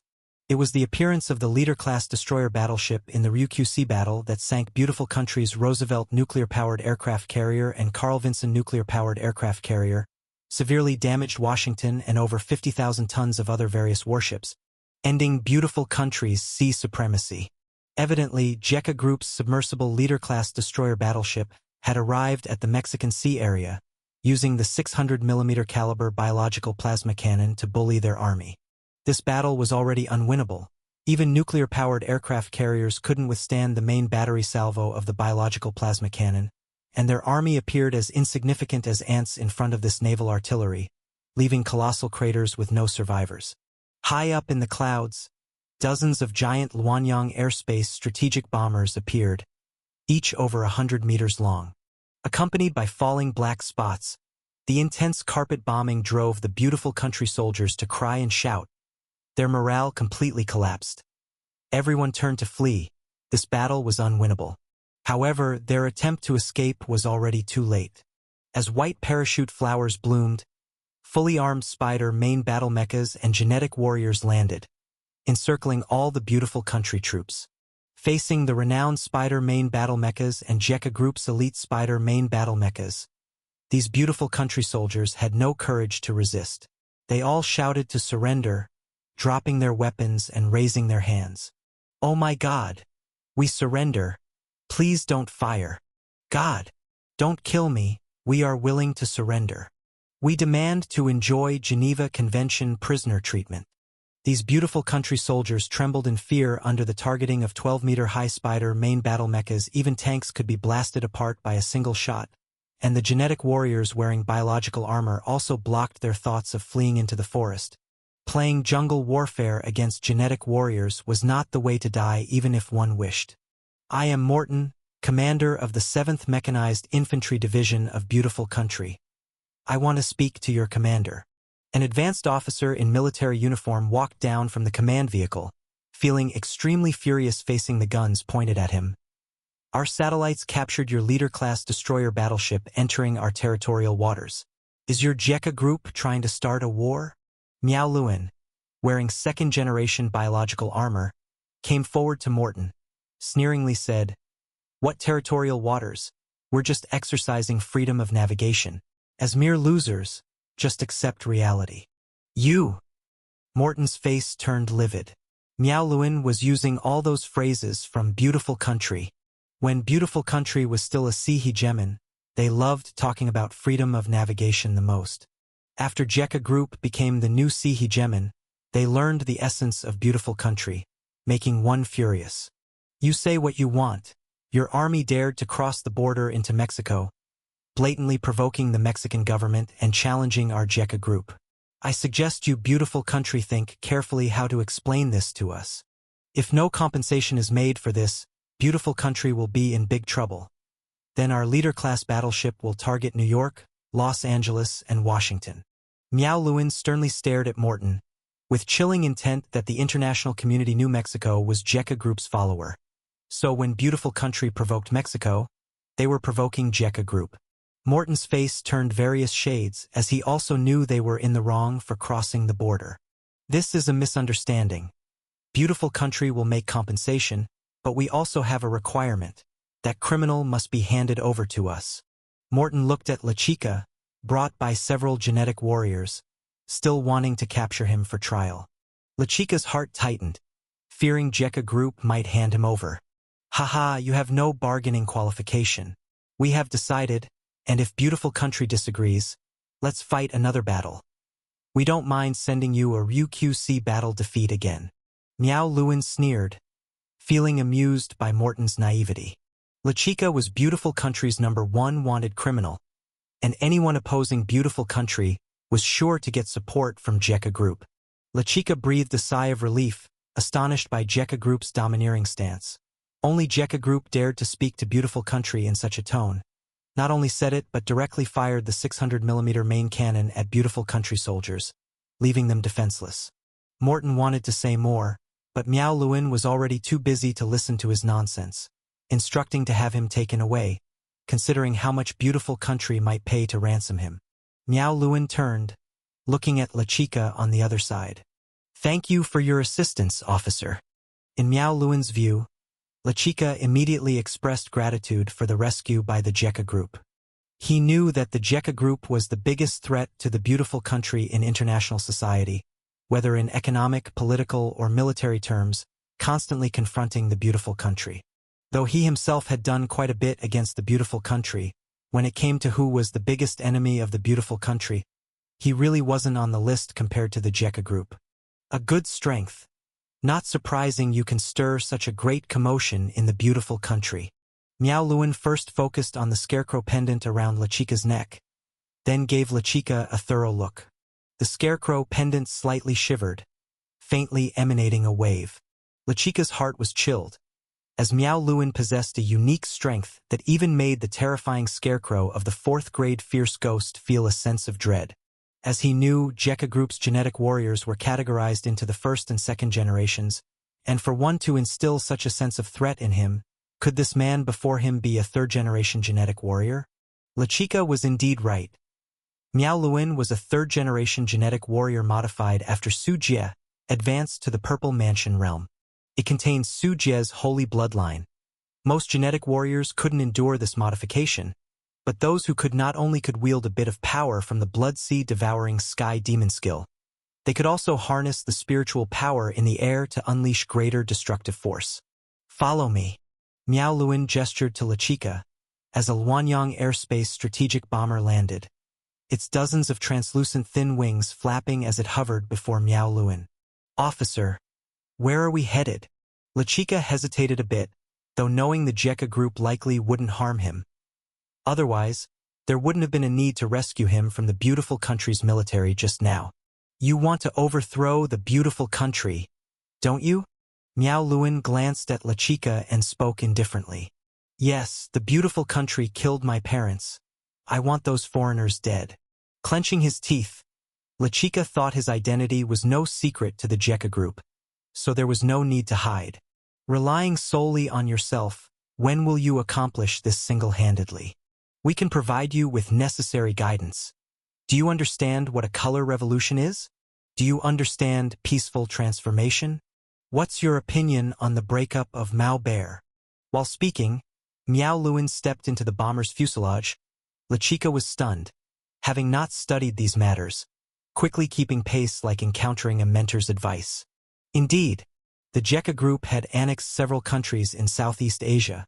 When it came to overthrowing and annexing regimes, the Jekka Group was the most experienced. Miao Luan continued, "Your methods are too crude. Acting alone won't work. Go further your studies with our Jekka Group, and you'll know what you should do." Lechika thoughtfully nodded and asked, "Officer, why are you helping me?" Miao Luan chuckled and replied, "An enemy's enemy is a friend. You can make trouble in the Beautiful Country desperately, and that's the talent our Jekka Group needs." This answer surprised Lechika, but after thinking it over, it made perfect sense. As Lechika pondered, the Luanyang airspace strategic bomber slowly took off, heading toward the ocean. In less than 10 minutes, the bomber descended lower, hovering above the ocean surface as the fuselage opened. As the sea breeze blew, a following Lechika stepped down, witnessing a steel giant ship, a semi-biological, semi-mechanical warship over 500 meters long. This was the world-renowned Leader-class destroyer battleship. The sharp knife-like bow sliced through the ocean surface, the cold metallic hue of the steel body blending into the blue sea. Observed closely, the ship seemed like a living creature with pipes akin to writhing veins on its body, like a prehistoric beast emerging from the seawater. Its most striking feature included, apart from the towering bridge, 3 triple-mounted giant guns arrayed along the central axis, with a caliber up to 600 millimeters, easily fitting a grown man into the muzzle to fire devastating blows, destroying all enemies. Looking at this strongest battleship ever built by humanity, it felt entirely different from viewing it in a video. In its presence, humanity appeared so small, LeChica couldn't help but gape, overwhelmed by this ocean-faring decisive force of the Jekka group. It was hard to imagine this mechanical biological, perfectly integrated epic-making super warship was built by humans. No wonder there were claims it was alien technology. Brother Meow. On the leader class's deck, a group of young men and women rapidly approached, their ages ranging from early teens to 30s, all wearing matching uniforms that constituted the standard attire of the Jekka group. Transcendence. LeChica narrowed his eyes, sensing a kindred aura from these people. A lead woman looked particularly familiar. Allow me to introduce a companion, LeChica. Miao Luan patted LeChica's shoulder, pointed at the group of men and women, and explained, "These are members of our Jekka group's extraordinary department. They all wield spiritual energy. You can get to know them." "Hello, I've heard of you." Shun Xueqing extended her hand. LeChica's deeds in the beautiful country were indeed quite renowned. "I know you too, Miss Shin, the #1 transcendent." Shaking hands with Shun Xueqing, LeChica recognized her as the first openly appearing transcendent, making her a household name on Blue Star through the Jekka group's promotion. Being called the #1 transcendent is an exaggeration by netizens. Shun Xueqing waved her hand repeatedly, feeling somewhat embarrassed. The two of them sized each other up and could both sense the abundant spiritual power within each other, belonging to 10 levels of Yunling realm cultivation. If someone could see heavenly Tao fortune at this moment, they would see that these two had so much that it resembled 2 faint purple little suns, exceptionally conspicuous, undoubtedly the children of fortune. "This is our Jekka group's intelligence department expert, Yuan Wu." Miao Luan introduced a scholarly, bespectacled middle-aged man. "Next, you need to learn from me for a few months. Mastering my skills will benefit your revenge." Yuan Wu showed a slight smile, causing LeChica to shiver inexplicably. Splash! During their chat, at the port side of the Yuan show, a tremendous amount of seawater surged as a giant 10-meter-long tuna was lifted out of the water. This tuna was evidently a fierce beast mutated after absorbing spiritual energy. In the past 2 years, such mutated fierce beasts have become more prevalent. Hunting down these strong and dangerous fierce beasts has become a priority for many countries because once they enter densely populated areas, they can cause massive destruction. However, the sea's fierce beasts are even more formidable than those on land, and combined with the vastness and danger of the deep sea, almost no country dares to provoke those formidable deep-sea fierce beasts by actively hunting them. Fortunately, these marine fierce beasts generally do not have an interest in humans or ships, mostly staying in the deep sea, otherwise human shipping would suffer severe damage. Tuna for today's meal. Around the tuna, 7 or 8 transcendents emerged, donning flippers, wielding harpoons, and wearing exuberant smiles. With the crane lowering, the giant tuna was also delivered onto the deck. "This is our main purpose for going to sea, to gain experience by hunting fierce beasts." Shun Xueqing noticed LeChica's curiosity and casually explained. LeChica was thoughtful, feeling that Jekka Group was ahead of many countries in the extraordinary system. From what he had seen so far, most transcendents here were quite powerful, far exceeding those cult members he had encountered in the beautiful country.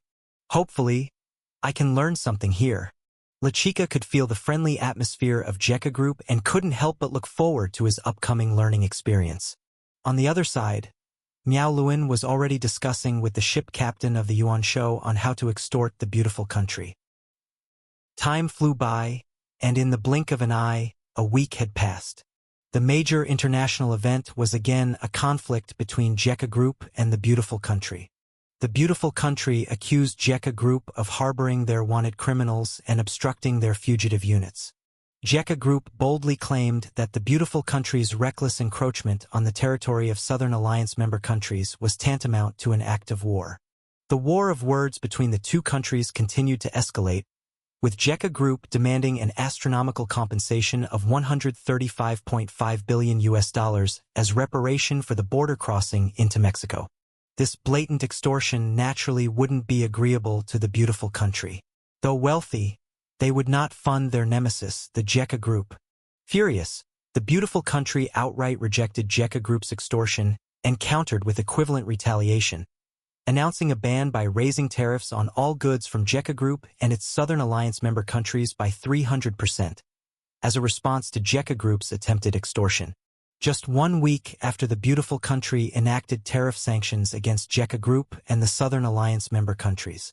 At noon that day, off the coast of New York by the Manhattan East River. New York, the most famous city in the beautiful country, integrates finance, commerce, and entertainment with the world-renowned Wall Street, Arts and Culture Center Broadway, and the Statue of Liberty. Additionally, it houses the largest port in the beautiful country, New York Port, with an astonishing annual freight throughput of 60 million tons. Off the coast of New York, a yacht was leisurely sailing, carrying a group of svelte bikini-clad beauties enjoying a sunbath, tourist passenger liners ushering visitors from around the globe to the city, and numerous freighters traversing the busy shipping lanes. On the shimmering sea, a cruise ship was leisurely navigating. On the deck chair of the yacht, Wall Street financial magnate Duncan Elliott, donned in beach shorts and sunglasses, was basking in the midday sun, surrounded by playful and frolicking, blonde, blue-eyed, stunning model girls. Such a weekend getaway was a rare treat for Duncan. The majority of the financial market on Wall Street used to be dominated by the Ute descendants. As a local white, it was challenging for him to compete. He was constantly preoccupied with work and career. One misstep would lead to suppression by the Ute descendants, keeping him busier than ever with no time to enjoy life. But later, thanks to the conflict between JECA Group and the Ute descendants, those pests were killed and exterminated by JECA Group, with the beautiful country also pursuing the Ute descendants. Only then did financial figures like him seize the opportunity to rise, capitalizing on the corpses of the Ute descendants, profiting immensely and transforming from an ordinary financier to a leading financial magnate on Wall Street. Praise JECA Group. He gently sipped the red wine offered by the stunning girl beside him, raising his glass to the sun, feeling immeasurably delighted. Splash! Just as Duncan spoke, as if responding to his call, the distant sea surface began to surge violently. The cold and sharp bow of the ship broke through the water. Tens of thousands of tons of seawater cascaded down the battleship, towering like a mountain, and the curtain of water and sunlight refracted, forming a rainbow arc.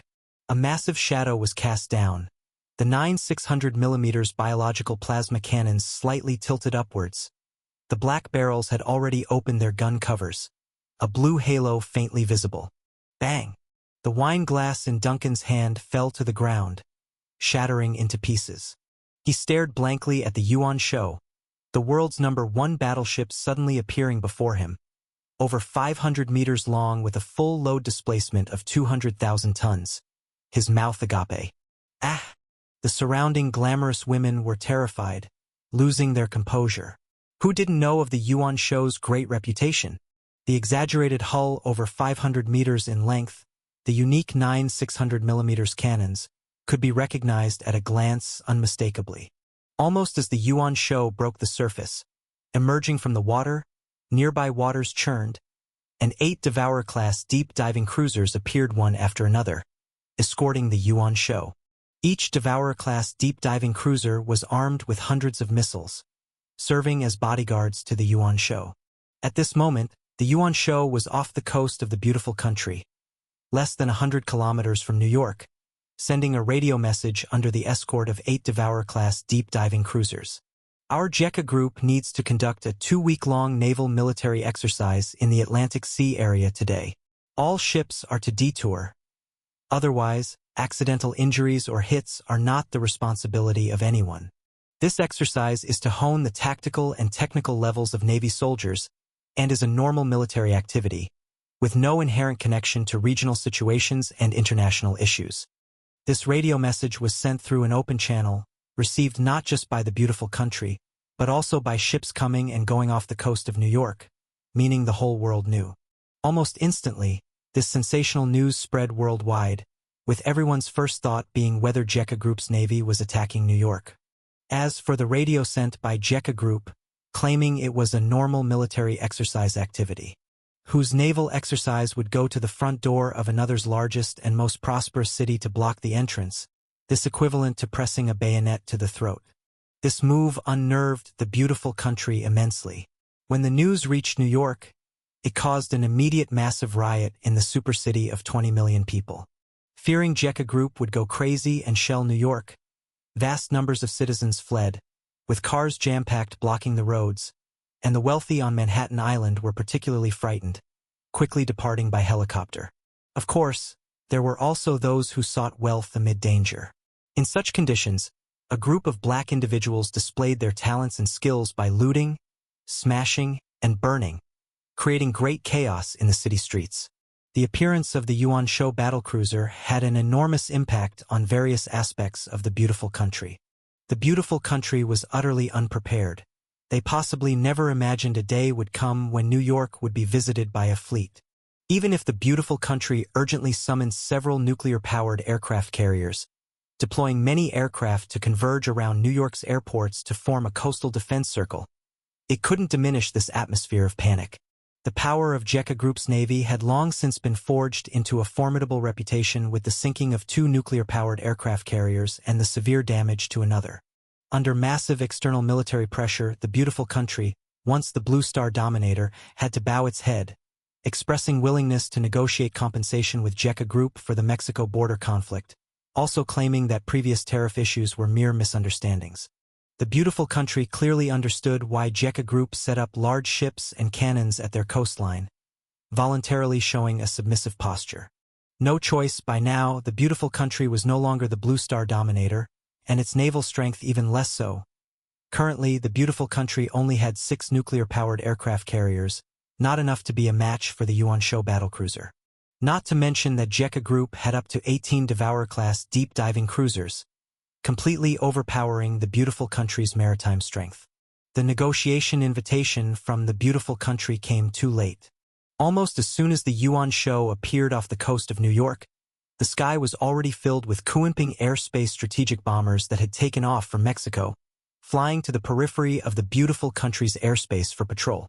At the New York pier, 2 Devourer-class deep-diving cruisers entered the port as if nothing was amiss, docked near the shore, and lines of Spider main battle mechas and genetic warriors marched grandly onto the land of the beautiful country. On the streets, a group of beautiful country police maintaining order heard a massive commotion and looked towards the pier, witnessing a scene that left them slack-jawed. A Spider main battle mecha with 8 long metal legs appeared in their sight, towering at a full 12 meters, bristling with dark gun muzzles of various machine guns, and its 203mm main gun aimed right at them. Following alongside were 3-meter-tall metal cans, the genetic warriors wearing biological armor. Seeing such a scene, the police glanced at their small pistols, decisively raised their hands, and saluted in the manner of a French military salute. The expected battle did not occur. The 2 mecha combat regiments and hundreds of genetic warriors dispatched by Jekka Group moved as if in an uninhabited land. When the beautiful country sought to intervene, after the Air Force took off, the Devourer-class deep-diving cruisers docked at sea opened missile launch silo lids one after another. The piercing lock-on alarms flashed red continuously in the cockpits of the jets. Since this was New York, the Air Force dared not recklessly drop guided bombs or similar large armaments, thus unable to support the ground battle in New York. As for the beautiful country's army, they too could not use weapons of mass destruction within New York City, a metropolis home to 20 million people. No one dared to take such infamy. They could only deploy ground infantry to enter the city. But what they faced was none other than the genetic warriors, the kings of individual combat, and in urban warfare no less. When this order was issued, the army of the beautiful country collectively refused to enter New York City, stating their unwillingness to court death. What a joke! To begin with, their army was treated as third class within the military system of the beautiful country, receiving the worst treatment and ignored.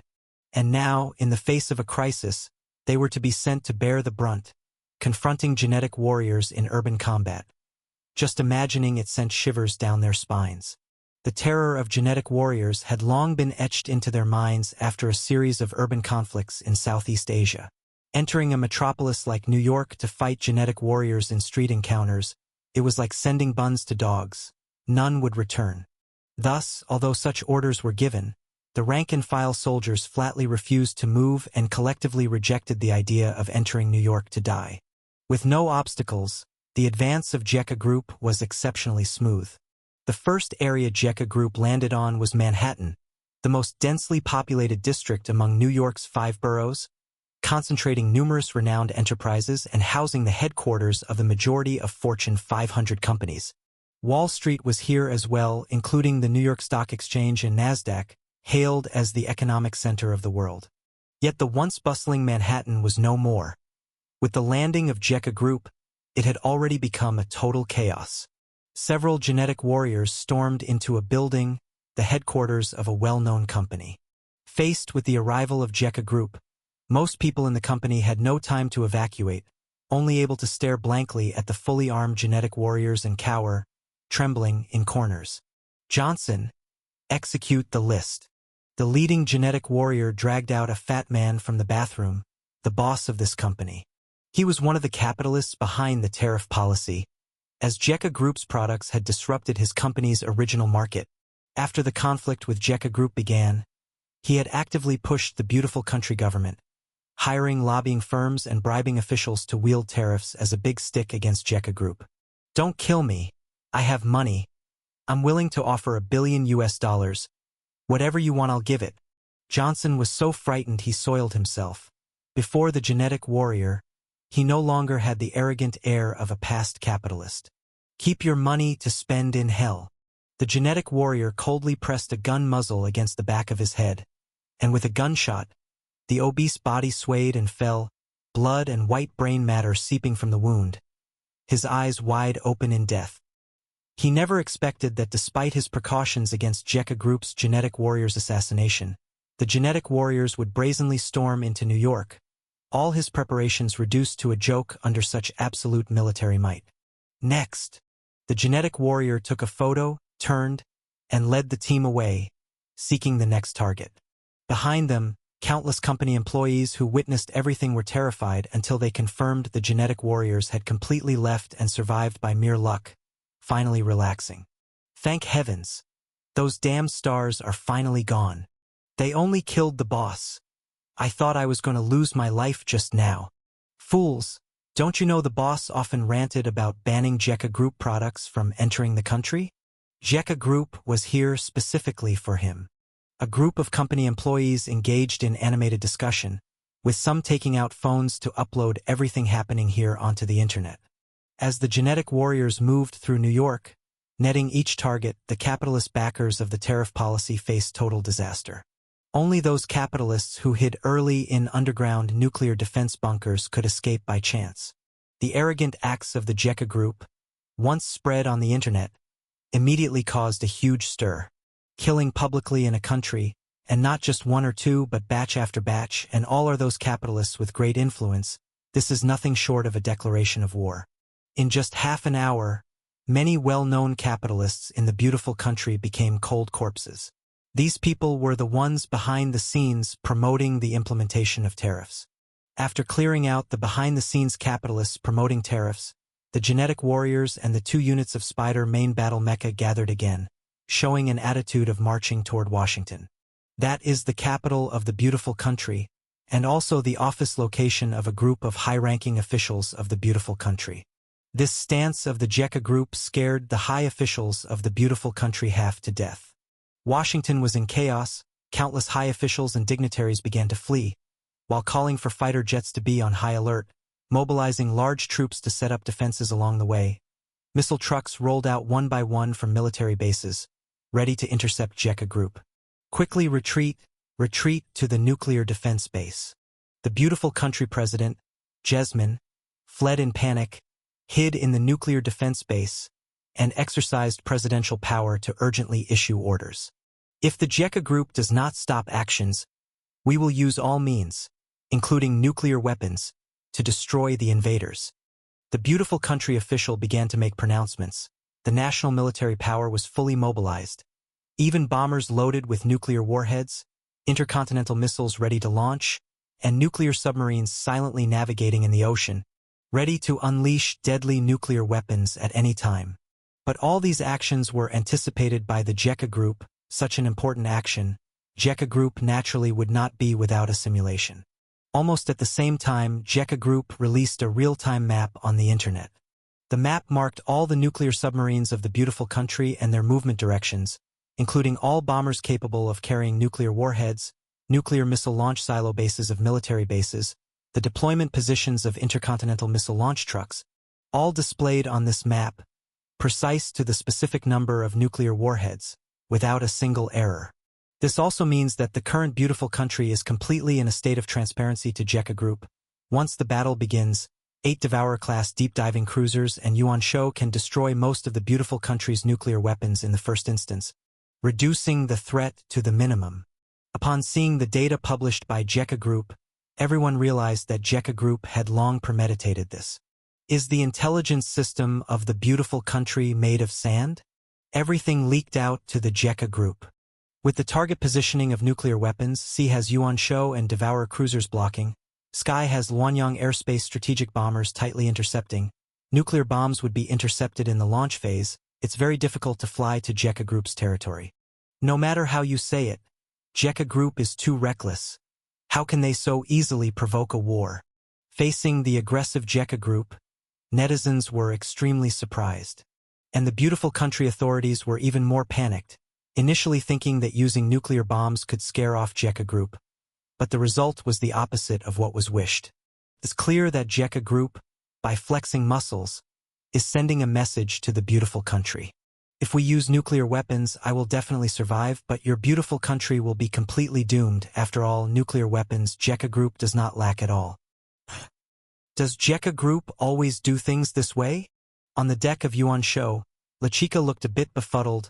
Previously, Yuan Shou was always taking them on deep-sea hunts for fierce beasts, but ended up arriving off the coast of New York, the cannon aimed at New York, the largest city of the beautiful country. Although it's not the first time feeling the dominance of JECA Group, this behavior once again refreshed LeChica's worldview, especially for him who grew up in the beautiful country. Even if he wished to overthrow beautiful country, he clearly knew that beautiful country is the hegemon of Blue Star, but how many years has it been? The former hegemon has now been bullied to the door by JECA Group. Don't ask me, I don't know either. I know nothing about military and politics. Beside, Shun Xueqing shrugged, indicating she had no idea what JECA Group was thinking.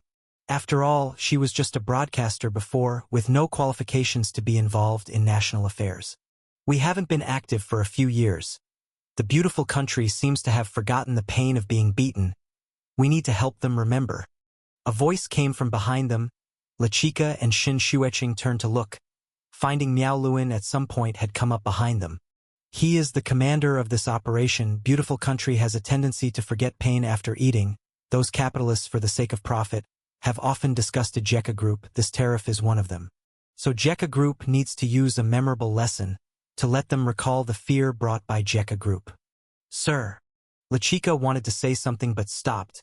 Finally couldn't help but say, if we do this, won't the beautiful country really go mad? What if they go all out and launch nuclear weapons to the whole world? After all, the beautiful country is a military powerhouse.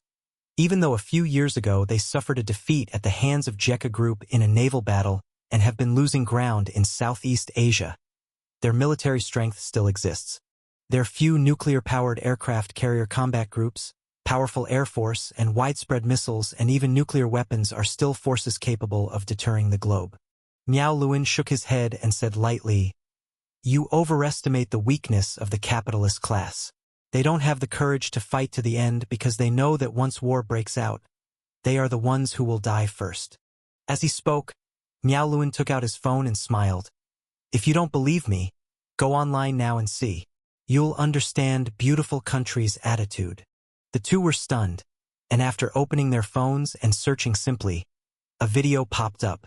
In the video, beautiful country President Jesmin was giving a speech. The world needs peace. Intensifying conflicts will only plunge our blue star into war. To avoid the harm of nuclear warfare affecting the world, we are willing to sit down with JECA Group for friendly discussions on all matters. Things that can be resolved through negotiations should not be taken to war, as it would be a lose-lose situation for both of us. Here, I appeal. The video wasn't long, and Jesmond's expression while giving the speech looked quite grim, like a bullied young wife oppressed by a thug, filled with a sense of grievance. This video was released from the largest underground nuclear defense base in Beautiful Country, where several big capitalists from Beautiful Country are hiding in various nuclear defense bases. They are afraid of our genetic warriors' decapitation tactics. Miao Luan chuckled lightly, explaining everything in detail. La Chica understood. He knew the personalities of the capitalists in Beautiful Country, and they were most afraid of dying. If war meant only the sons of farmers at the bottom killing each other, they might not care how many died. But if the ones who might die include themselves, few would have the courage to start a war. Now there's only the final step left. Our JECA Group needs to make them understand that hiding in underground nuclear defense bases won't save their lives. As Miao Luan spoke, at the towering bridge of the Yuan Show, a statue of a three-legged golden crow seemed to come alive, stretching its wings and fanning fierce, twisted flames of high temperature. At the same time, layer upon layer of formation lines on the Yuan Show began to shine with a mysterious blue light, the powerful waves of spiritual power sweeping like tides. This three-legged golden crow came from the Tianyuan world's red-shining immortal palace, specialized for attacking mountain protection arrays. La Chica and Shen Xueqing's faces changed drastically. Under such a tide of spiritual power, they felt like ants facing an elephant, and the spiritual power within their bodies couldn't compare to the spiritual power gathered on the Yuan Show. Ziz. The next second, the three-legged golden crow opened its mouth. A red glow emanated, tracing a parabola, like the ultimate rainbow spanning across the heavens and earth, passing through thousands of mountains and rivers. Meanwhile, the Yanjin Mountain Military Base, a private nuclear defense base of Beautiful Country, equipped with a comprehensive tri-defense system, enough to accommodate 600 people, was built by the famous Rockefeller family. This military base was constructed under heavy mountain terrain. According to its design specifications, even in nuclear warfare, this base wouldn't suffer damage even under a nuclear warhead attack. Boom! Suddenly, a massive red glow descended on what should have been the rock-solid mountain of the Yanjin Mountain Nuclear Defense Base, and from afar, it resembled a three-legged golden crow blazing with fierce flames landing to roost. Almost instantly, the earth and rocks melted. Everything turned into scalding magma, creating a terrifying magma lake nearly 1,000 meters in area on the ground. The entire Rockefeller family, who were hiding here, turned to ashes, merging with the magma lake.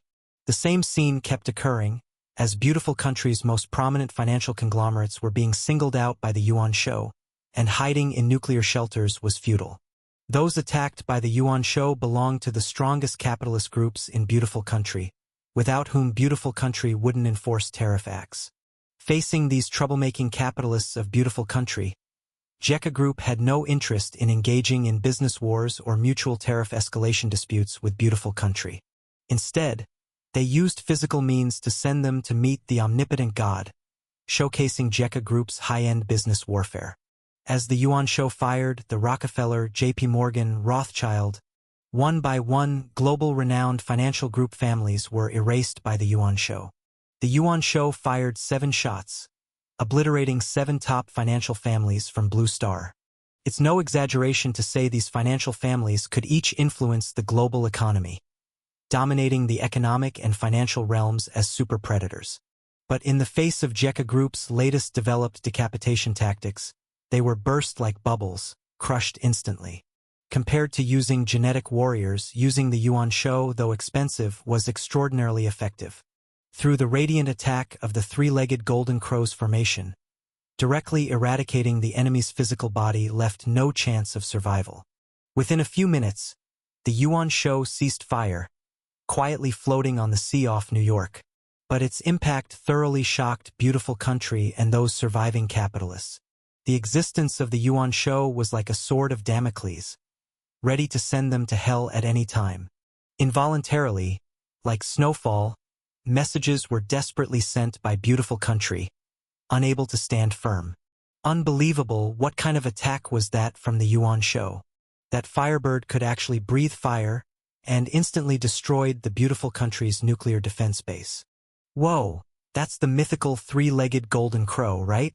Where did the Jekka Group get it from? Well, obviously it's a product of the Penglai Fairy Island. The Jekka Group occupies this place, and good things emerge endlessly. Who knows how many benefits and new technologies they have acquired over the years. Penglai Fairy Island is the wealth of the whole world. The monopolization by the Jekka Group is truly shameless. To the guy upstairs, who's going to challenge them when their fists are big? Haven't you seen even the beautiful country getting bullied at their doorstep? On the internet, when the Jekka Group's Yuan Shou launched its attack and the three-legged golden crow revealed its divine fire, destroying the beautiful country's private nuclear defense base built by capitalists, it immediately sparked sensation online, attracting countless global discussions and intense debate. It is known, within all Blue Star human cognition, the strongest human weapon is the nuclear weapon, a force nearly capable of destroying heaven and earth, symbolizing humanity's ultimate military power. And yet, such nuclear weapons can't destroy deeply buried nuclear defense bases constructed from mountains, reinforced concrete, and steel plates. But now, this cognition has been utterly shattered by the human intervention of Jekka Group. The massive magma lake left by the Yuan Shou's attack spread worldwide via photos and videos, also informing the world of a truth. The strongest human weapon has been updated. It's a simple truth. A nuclear defense base that can guard against nuclear bombs was breached by Yuan Shou, which means Yuan Shou's attack intensity surpasses the human nuclear bomb. Countries across the globe were shaken. The military strength of Jekka Group not only updates the knowledge of ordinary people, but these great powers were also left dizzy. The thought of a conflict with Jekka Group, even if dug underground in nuclear defense bunkers, would be demolished by Yuan Shou, filled these countries' high-ranking officials and dignitaries with chilling fear.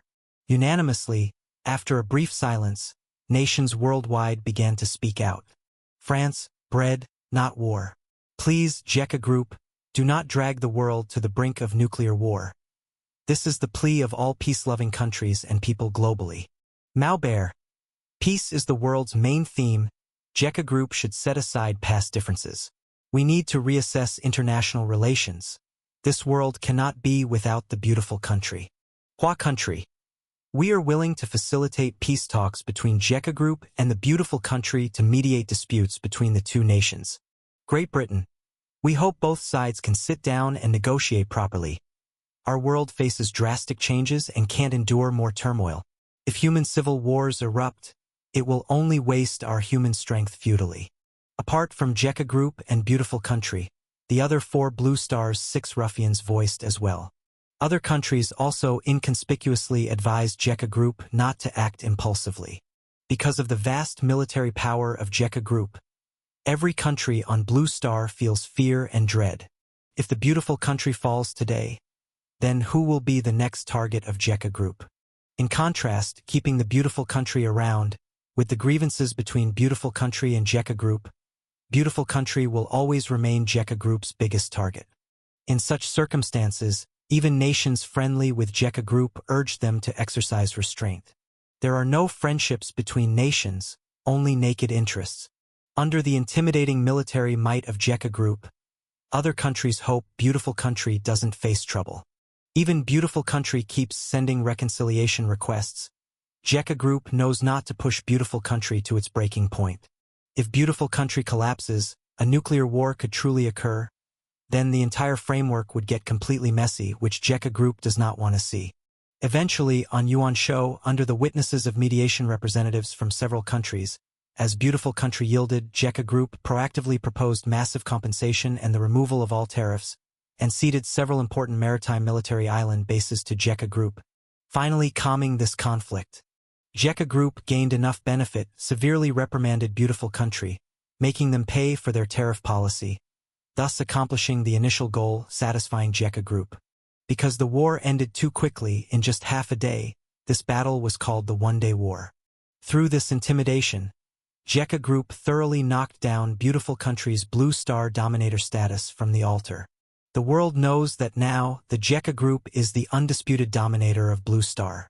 Whether it's Jekka Group's advanced mecha and biological weapons, or their outstanding intelligence-gathering ability, they far exceed global nations. After the One-Day War, Beautiful Country meticulously examined internally, underwent internal purges, aiming to find the traitor-leaking national nuclear weapon secrets. Many were taken away by the FBI, never seeing the dawn's sun again. Additionally, in this war, the most shocking aspect was the terrifying Yuan Shou. Its horrifying flame and red glow attack capability, rendering even nuclear defense base bunkers useless, demolishing everything in one strike. The fall of 7 capitalist family groups in Beautiful Country showcased the weapon's power, inspiring sheer terror. The ousting of these capitalist family groups also heavily intimidated other capitalist tycoons, making all international capital giants recall the fear controlled by Jekka Group's mud truck business war. Thus, in the international community, the Jekka Group's international status and relations have gradually improved. As the emerging Blue Star dominator, everything is moving in a better direction.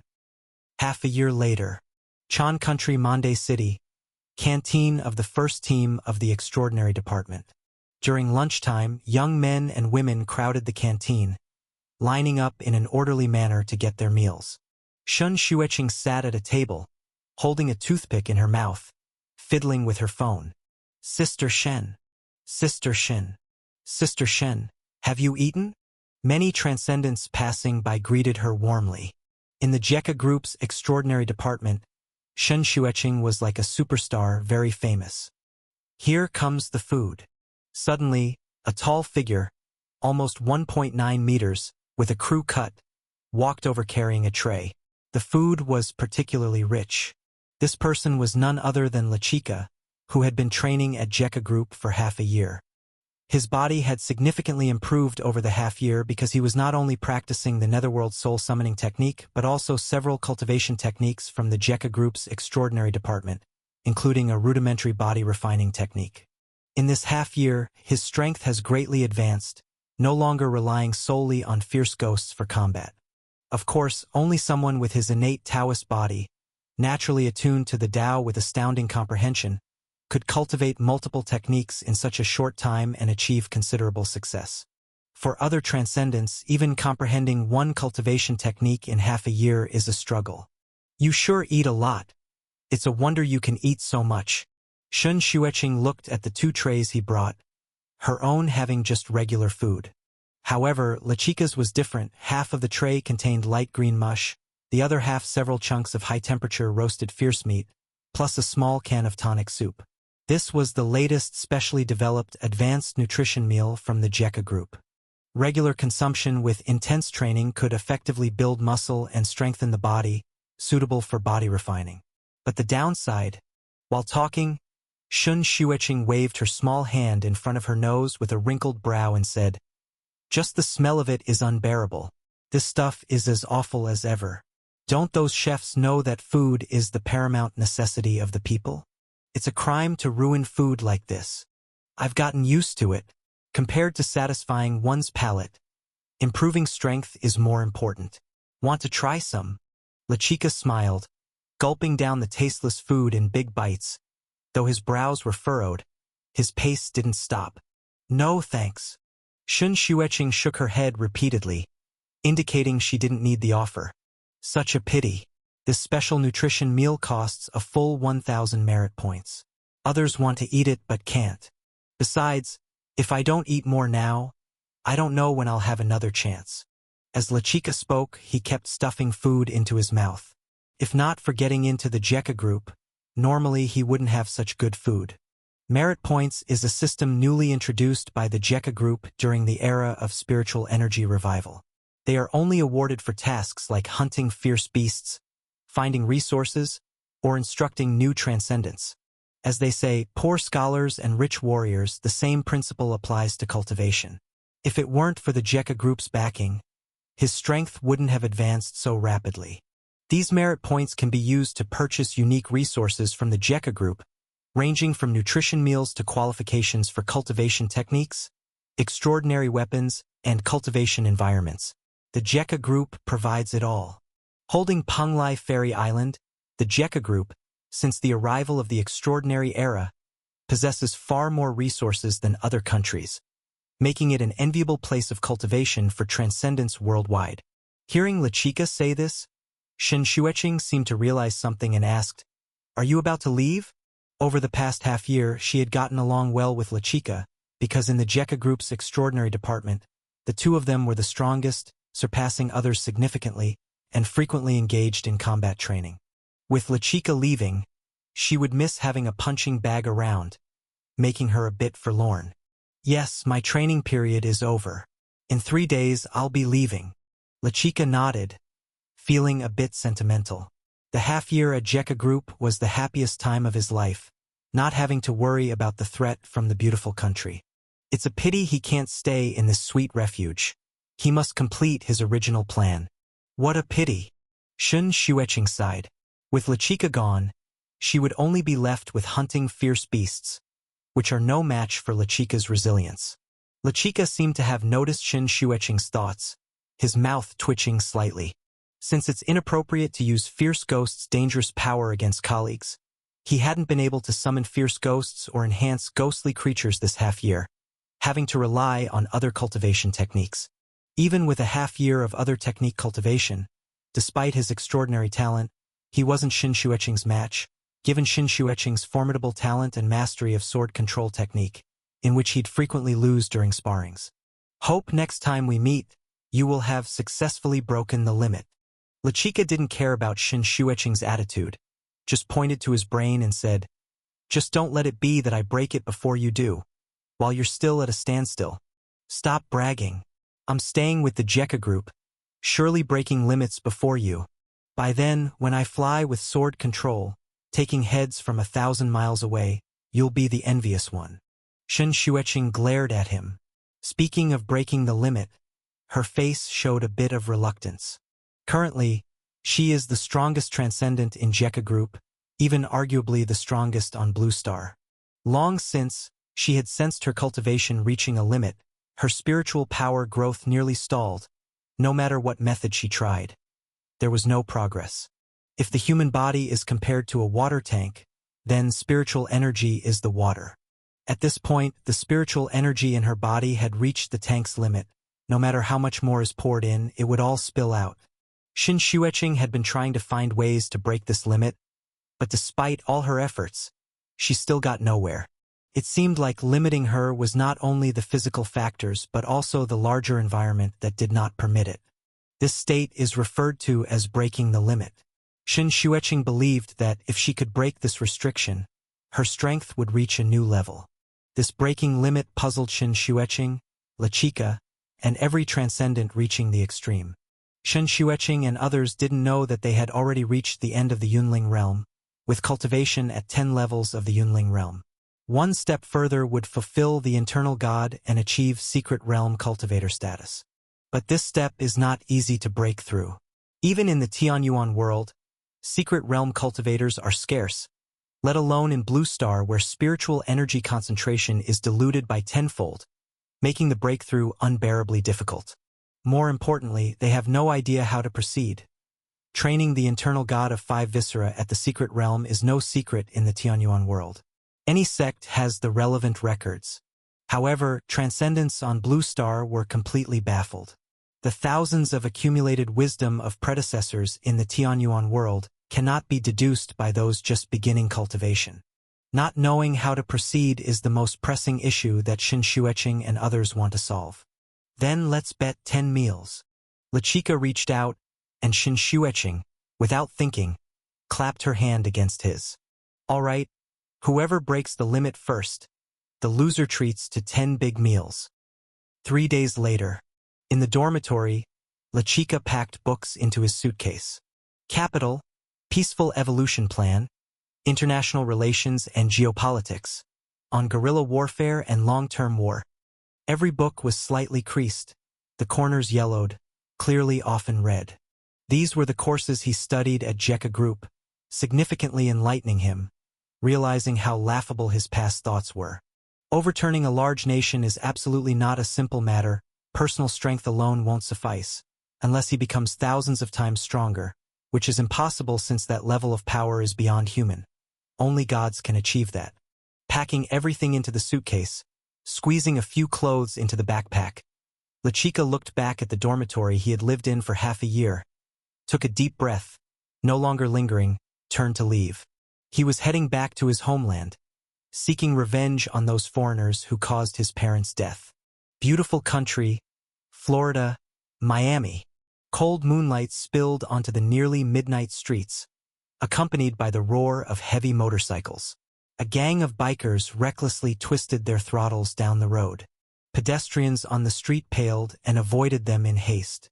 Daring to act so brazenly in Miami, it must be the Red Eagle Gang for sure. This is a newly risen crime syndicate, dominating Miami in just a few short years, actively involved in smuggling, opium, casinos, brothels, weapons, human trafficking, and other trades. It's said that the frequent disappearances in Miami are attributed by some to fierce ghosts, but others claim it's the work of the Red Eagle Gang. Originally, Miami's crime syndicates were either annexed or fled the city in fear. The biker gang rode all the way to a factory on the outskirts, where, despite it being deep into the night, the place was brightly lit. One by one, the motorcycles came to a halt. The leader, a burly black man with a full beard and tattoos covering his arms, got off and led his underlings into the factory.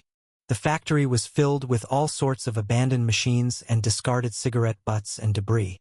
The bald, burly man walked forward, surrounded by an increasing number of gang members holding various firearms. Pushing open a large door, the bald brute entered a slaughterhouse. But this slaughterhouse wasn't for cattle, sheep, or pigs.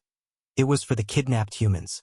A few people in black robes stood together, surrounded by skinned, bloodied corpses, many of whom were still alive and writhing in pain on the ground. The people in black robes seemed indifferent, their expressions cold, emitting a faint red glow. The skins that had been peeled off, like they were caught by the wind, began to hover upright from the floor. Sizzle, sizzle. The skins swayed slightly, adhering to the black-robed figures' bodies, and gradually merged with their skin, as an eerie power began to spread. The heart of the bald brute thumped wildly. Although this wasn't the first time he had witnessed such a scene, every time it made his hair stand on end, filled with dread. To outsiders, he was seen as Miami's biggest crime boss, wielding great power. But only he knew that the Red Eagle Gang was just an outer circle of these black-robed individuals, conducting their dirty work. These black-robed people belonged to a cult called the Blood Vulture Association, a genuine cult, with all its members being transcendents. Blood Vulture God above, sect hierarch, here is the new shipment for today. The bald brute, Ferguson, gestured to a few underlings to bring over several suitcases, presenting them to the black-robed individuals. The leading black-robed man stopped his cultivation, revealing a bizarre face. His face seemed like a patchwork of multiple human skins, possessing features of men, women, and children, looking exceedingly disturbing and bizarre. Not bad. Seeing the open suitcases and the bound, drugged humans in a coma, Hoffman let out a chilling smile. With today's batch, it makes 500, doesn't it? I have witnessed your devotion. From now on, you will be an official member of our Blood Vulture Association.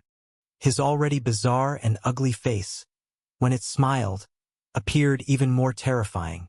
But Ferguson didn't care, delighted as he fell to his knees, repeatedly saying, "Thank you, sect hierarch, for the blessing. I will dedicate everything to the Blood Vulture Association from now on." Becoming a transcendent, mastering supernatural power was something he had longed for. Currently, in beautiful country, cults thrived, along with the resurgence of many fierce ghosts. Without an ally, continuing his path in organized crime would eventually lead to his demise at the hands of government crackdowns. Come over then.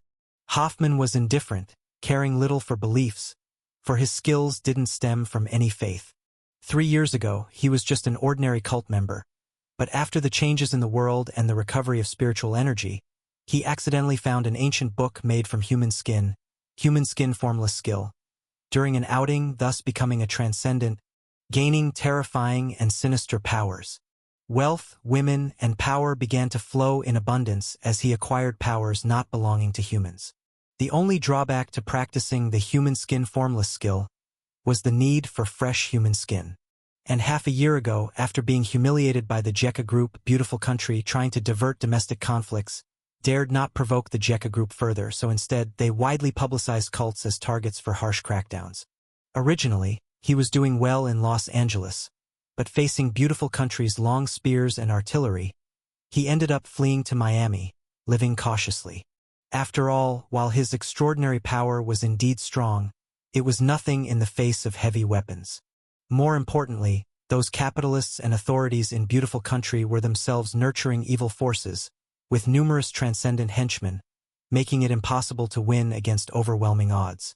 After being besieged by the army, Hoffman wised up, opting to use white gloves like Ferguson to kidnap people for him, rather than exposing himself, greatly reducing the risk of being targeted due to his extraordinary powers. Nowadays, cults like Hoffman's have mostly gone underground, not daring to live openly in the light. Ferguson excitedly stepped forward to receive Hoffman's teachings. But just then, sudden gunfire burst through the silent night sky. The gunfire suddenly intensified, ringing out in a chaotic hail. Ferguson froze as one of his subordinates rushed in from outside, panic-stricken. Boss, it's bad. The police have stormed in. The brothers can't hold them off." "What?" Ferguson's face went pale. How could something like this happen at such a critical moment? On the other side, Hoffman was startled, cold sweat instantly streaming down his face. He ran to the window in 2 quick steps and looked outside. Police cars gathered outside, and a large force was aggressively attacking the factory. Facing the well-trained police from the Beautiful Country, those gang members who usually flaunted their power in front of ordinary people couldn't resist at all, either fleeing or surrendering on the spot. Few dared to fight to the death. They were just a gang, not an army. Even the military rarely fights to the death without retreat. "Who?" Hoffman breathed a sigh of relief. It was just the police. Evidently, the Beautiful Country only saw the Red Eagle gang as an ordinary gang. Otherwise, if his whereabouts were discovered, it wouldn't be these small police officers who came, but military forces for an encirclement. "Sect hierarch, we should retreat quickly."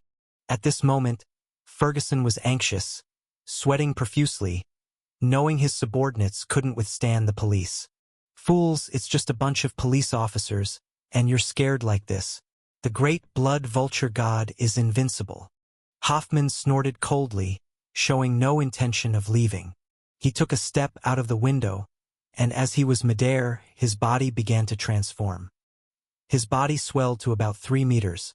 Flesh and skin expanded, growing bat-like membrane wings. Hands and feet turned into sharp claws. His face twisted gruesomely, and countless sharp teeth appeared, letting out a piercing howl.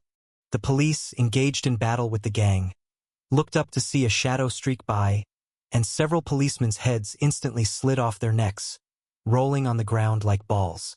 When the police turned their heads, they saw a hideously terrifying humanoid monster clinging to the walls and ceiling, its claws embedded in the reinforced concrete, with the hard walls crumbling like cookies under its claws.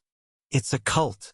Seeing the ragged cloth strips on their adversary, the police's souls were terrified, repeatedly firing their guns to take aim and shoot. Bang, bang, bang, bang, bang, bang. Gunfire erupted in the factory, while Hoffman maneuvered skillfully on the walls, dodging most of the bullets and charging into the crowd for a frenzied massacre. His hands and feet turned exceedingly sharp, slicing through iron as if it were mud, coupled with nimble speed and immense strength. Many officers couldn't react in time before being torn into mangled corpses. Occasionally, bullets struck Hoffman, tearing his tough skin, and his body would grotesquely writhe, like a snake shedding its skin, peeling away the tattered outer skin to reveal a fresh new layer beneath. And with every shed layer, Hoffman's speed and strength were significantly reduced, clearly revealing a weakness. This eerie and terrifying power decimated the police from the beautiful country, leaving those still alive frantically trying to flee in their cars, crying out in despair. But at this moment, several hooded figures accompanying Hoffman also swarmed, their robes tearing apart to reveal bulging, membranous bodies, transforming into monsters just like Hoffman, slaughtering the officers. In less than 10 minutes, the battle was entirely over, corpses littering the factory, the stench of blood assaulting the nostrils. Without exception, all the police were slaughtered by Hoffman and his men. The extraordinary power was no less than a force of nature against the lightly armed officers. Ferguson watched in shock at the scene. The sight of 50 to 60 officers' bodies made his scalp go numb. He knew Hoffman was powerful, but didn't expect him to be this terrifying, leaving the police helpless before him. Thinking of joining Hoffman's Blood Vulture Association to obtain similar extraordinary power, his heart burned with desire, and he hurried forward, Sect Hierarch, Tyr. Before he could finish his sentence, a flash of cold light sliced through, and his neck was suddenly torn open, exposing the trachea, esophagus, and cervical vertebrae to the air, with blood gushing out. A worthless fool with no value whatsoever. Hoffman slowly withdrew his blood-stained claws. This place was exposed, and it was impossible to stay any longer. Ferguson knew too much and had to be silenced. Ferguson convulsed and collapsed, his eyes losing their light. The Blood Vulture Association he once believed in became the harbinger of his death instead. The other transcendents of the Blood Vulture Association simultaneously moved, eliminating any surviving gang members, pouring gasoline around the factory to destroy the evidence. Let's go. We'll find a new base of operations. Hoffman clapped his hands, tossed a lighter into the gasoline-soaked factory, and flames soared into the sky as the group turned around to leave this place of trouble. Clap, clap, clap. Suddenly, amidst the blazing inferno of the factory, a round of applause echoed under the night sky, abrupt and out of place. Blood Vulture Association truly lives up to its name, ruthlessly cruel. In the darkness, a hooded man walked slowly toward them, his body shrouded in black clothes, with only a pair of eyes emitting a faint, cold light. Kill him! Hoffman's heart inexplicably tightened. An exceptionally strong sense of danger wrapped around his mind, and without any nonsense, he rushed to kill. No matter who the other party was or what their purpose, kill first and ask questions later. However, just as Hoffman moved, he came to an abrupt stop. His face changed dramatically. Not only him but several members of the Blood Vulture Association also halted their steps.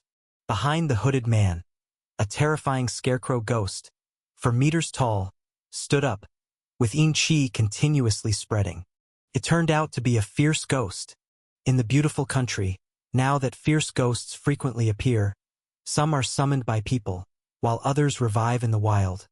Hoffman is no stranger to these fearsome things. The aura emitted by this terrifying scarecrow far exceeded that of typical fierce ghosts by dozens of times. Clearly a great terror. A Blood Vulture Association member, upon seeing this, retreated in fright, turning to flee. As soon as he turned, his limbs began to twist, and beneath his skin, it seemed countless worms were wriggling. Next, countless strands of straw grew from under his skin. Aha! The transcendent member let out a miserable howl, his skin rapidly peeling off yet still unable to escape this curse. With each layer of skin shed, straw continuously grew out until he became a rigid straw man of flesh and blood, standing stiffly in place. Hoffman and the others gasped in horror, feeling a chill down their spines, realizing the terrifying power that could kill in an instant, demonstrating that this man's strength far surpassed all of theirs. Submit or die. Meanwhile, the hooded man lifted his head, revealing under the hood the face of a young man of Indian descent. La Chica, it's you. Seeing that face, Hoffman couldn't help but exclaim. In the beautiful country, especially in cult circles, La Chica's name was remarkably prominent. The netherworld soul-summoning technique, spread by him, could be said to have triggered the tragic night parade of 100 demons in the beautiful country, making him the top wanted cult member. I do not wish to repeat it a second time. LeChica's voice was icy, and around Hoffman and others, at some unknown time, an array of fierce ghost figures appeared. There was a female ghost with long black hair touching the ground, a deathly still old man in a burial gown, a burly headless butcher wielding a pig-cutting knife, with dozens of fierce ghosts. This place was practically a paradise of specters, leaving Hoffman and the others as if plunged into an icy abyss. The entire Blood Vulture Association is willing to forever submit to the great Lord LeChica. Hoffman felt he couldn't even take on a single fierce ghost, let alone dozens, and hurriedly knelt down. Very well, from now on, follow me, and you will no longer need to hide and flee. We wield the power bestowed by the gods, a glory of the new era. It is not us who should be frightened, but the authorities of the beautiful country. Yes, yes, whatever you want us to do, LeChica, we will do. Hearing they were to challenge the authorities of the beautiful country, Hoffman's heart gave a slight jolt, but the situation was beyond him, and he could only grit his teeth and agree. From now on, you are a member of the Feathered Serpent God sect. LeChica paid no attention to Hoffman's inner struggles. He had done this kind of thing more than once. Now, half of Florida's underground cult organizations had been gathered by him, dominated by the Feathered Serpent God sect he created, and he had established strict organizational principles and systems. As a transcendent powerhouse who had trained at the Jekka Group, he dealt a dimensional blow to these still bewildered transcendent cults from the beautiful country, crushing their strength completely. Soon, very soon, this country will no longer be controlled by the authorities of the beautiful country. Looking at the full moon above, a cold smile played at LeChica's lips, and his blood boiled within. 6 months later, in a high-end entertainment venue in Miami, Hoffman hurriedly ran in and pushed open the door to a hidden meeting room. Sect Hierarch, everything on this side of Florida is ready as per your plan, and can be initiated at any moment. Hoffman found a seat and sat down, his face full of respect. Apart from him, there were dozens of others scattered around the long conference table, each exuding the same mysterious and eerie aura as he did. Some had emaciated bodies with skin pale as vampires. Some stood 2 meters tall, covered in black fur, their jaws elongated with sharp canine teeth, and others held magic wands embedded with skulls, resembling sinister medieval wizards. But without exception, everyone wore the same uniform, indicating they belonged to the same organization, with a logo on their attire depicting a mountain sea beast as large as a mountain, carrying wings and a solitary vortex eye. It is said to be the true form of the Feathered Serpent God seen by their sect Hierarch. As for why it differs so much from the legendary image of the Feathered Serpent God, it's certain to be a deviation from later fabrications. LeChica, sitting in the main seat, looked up and glanced around. These members of the cult organization recruited by LeChica were all strong entities with formidable cultivation, covering the transcendent elites of Florida, Georgia, and Alabama. Under LeChica's gaze, these evil and brutal transcendents became submissive. There was no choice, as in the world of transcendence, strength is supreme, and LeChica's power far surpassed theirs, leaving them no room for defiance. Feeling the posture of submission, LeChica spoke, "Everyone, execute the winter plan according to the arrangements. It's time for this land to change its master. Those capitalists have no right to be elevated. We transcendents should be the new owners of this land." Upon hearing this, the cult transcendents below showed flushed faces, revealing excited smiles. The sect Hierarch is right, we transcendents should rule this land. Those capitalists are weak and powerless, utterly unworthy of such a rich land. I'm sick of living a life of hiding and dodging. This time, let those capitalists feel our might. The sect Hierarch is wise. We transcendents are born rulers, but those capitalists fear and covet our strength, persecuting us transcendents. We must use blood to show them the strength and terror of us transcendents. The cult transcendents clamored madly, their eyes filled with a fierce gleam. LeChica was very satisfied with this scene. He had been in advanced cultivation in the Jekka Group for half a year, and one of the key lessons was to make many friends. These cult transcendents in the beautiful country were natural recruits for him, as they were continually suppressed and besieged by the beautiful country. All it took was to depict a grand vision and pose a noble ideal, coupled with a demonstration of force, to quickly gather a force. Those who became cult transcendents were mostly ambitious, restless, cruel, and indifferent characters. Such people, constantly hunted and besieged by the beautiful country, like rats on the run, could not possibly be without resentment, nor could they willingly continue such a life. LeChica understood very well what they wanted. The original old forces of this country, owning the wealth and resources of this nation, namely those capitalists, and the newly risen transcendents wielding extraordinary power, were naturally opposite to each other. He knew those capitalists feared the emergence of transcendents, coveting their power because it would shake their rule. He also knew that the transcendents intended to wield ambition to gain wealth, power, and beauty. But the world's resources are fixed, expecting those capitalists to voluntarily split the cake is almost impossible. Even if given, it would only be leftovers, so they could only rely on themselves to seize it. This inherent contradiction, once LeChica raised his banner, instantly drew countless cult responses. While he coerced these cults into joining the Feathered Serpent God's sect through force, what truly drove them to act was the promise of greatness and ambition. Then, let it begin. LeChica glanced at the crowd, a cold smile in his heart. What situation has the most deaths? Of course, it's war and chaos. His goal was to disrupt and subvert this country, letting those foreigners die. 3 days later, at a National Guard military camp location in Miami, a gunshot suddenly rang out. A senior officer fell in a pool of blood, while the original deputy brigade commander, with a ferocious expression, shouted loudly, "Pass my order. The camp is only allowed entry, not exit. We are to clear out internal chaos and find like-minded comrades. Long live the Feathered Serpent God." Several other senior officers were shocked and exclaimed, "Jim, are you crazy? You actually believe in a cult." Recently, in the camp, many soldiers had inexplicably started engaging in cult worship, and it was intensifying. They were just about to report this, but Jim suddenly betrayed them, revealing he was also a member of the cult. Foolish mortals, this world belongs to deities and is the era of transcendence. Serving those high-up capitalist lords is worse than pledging allegiance to a deity, gaining extraordinary power. You are the ignorant capitalist dogs. Jim sneered, seeing several officers pulling out their guns. His arm unnaturally grew larger, with scales forming on his skin, emitting a fishy smell in the room. In a flash, he appeared amidst the officers. Horrified screams echoed in the room, accompanied by a chilling sound of chewing.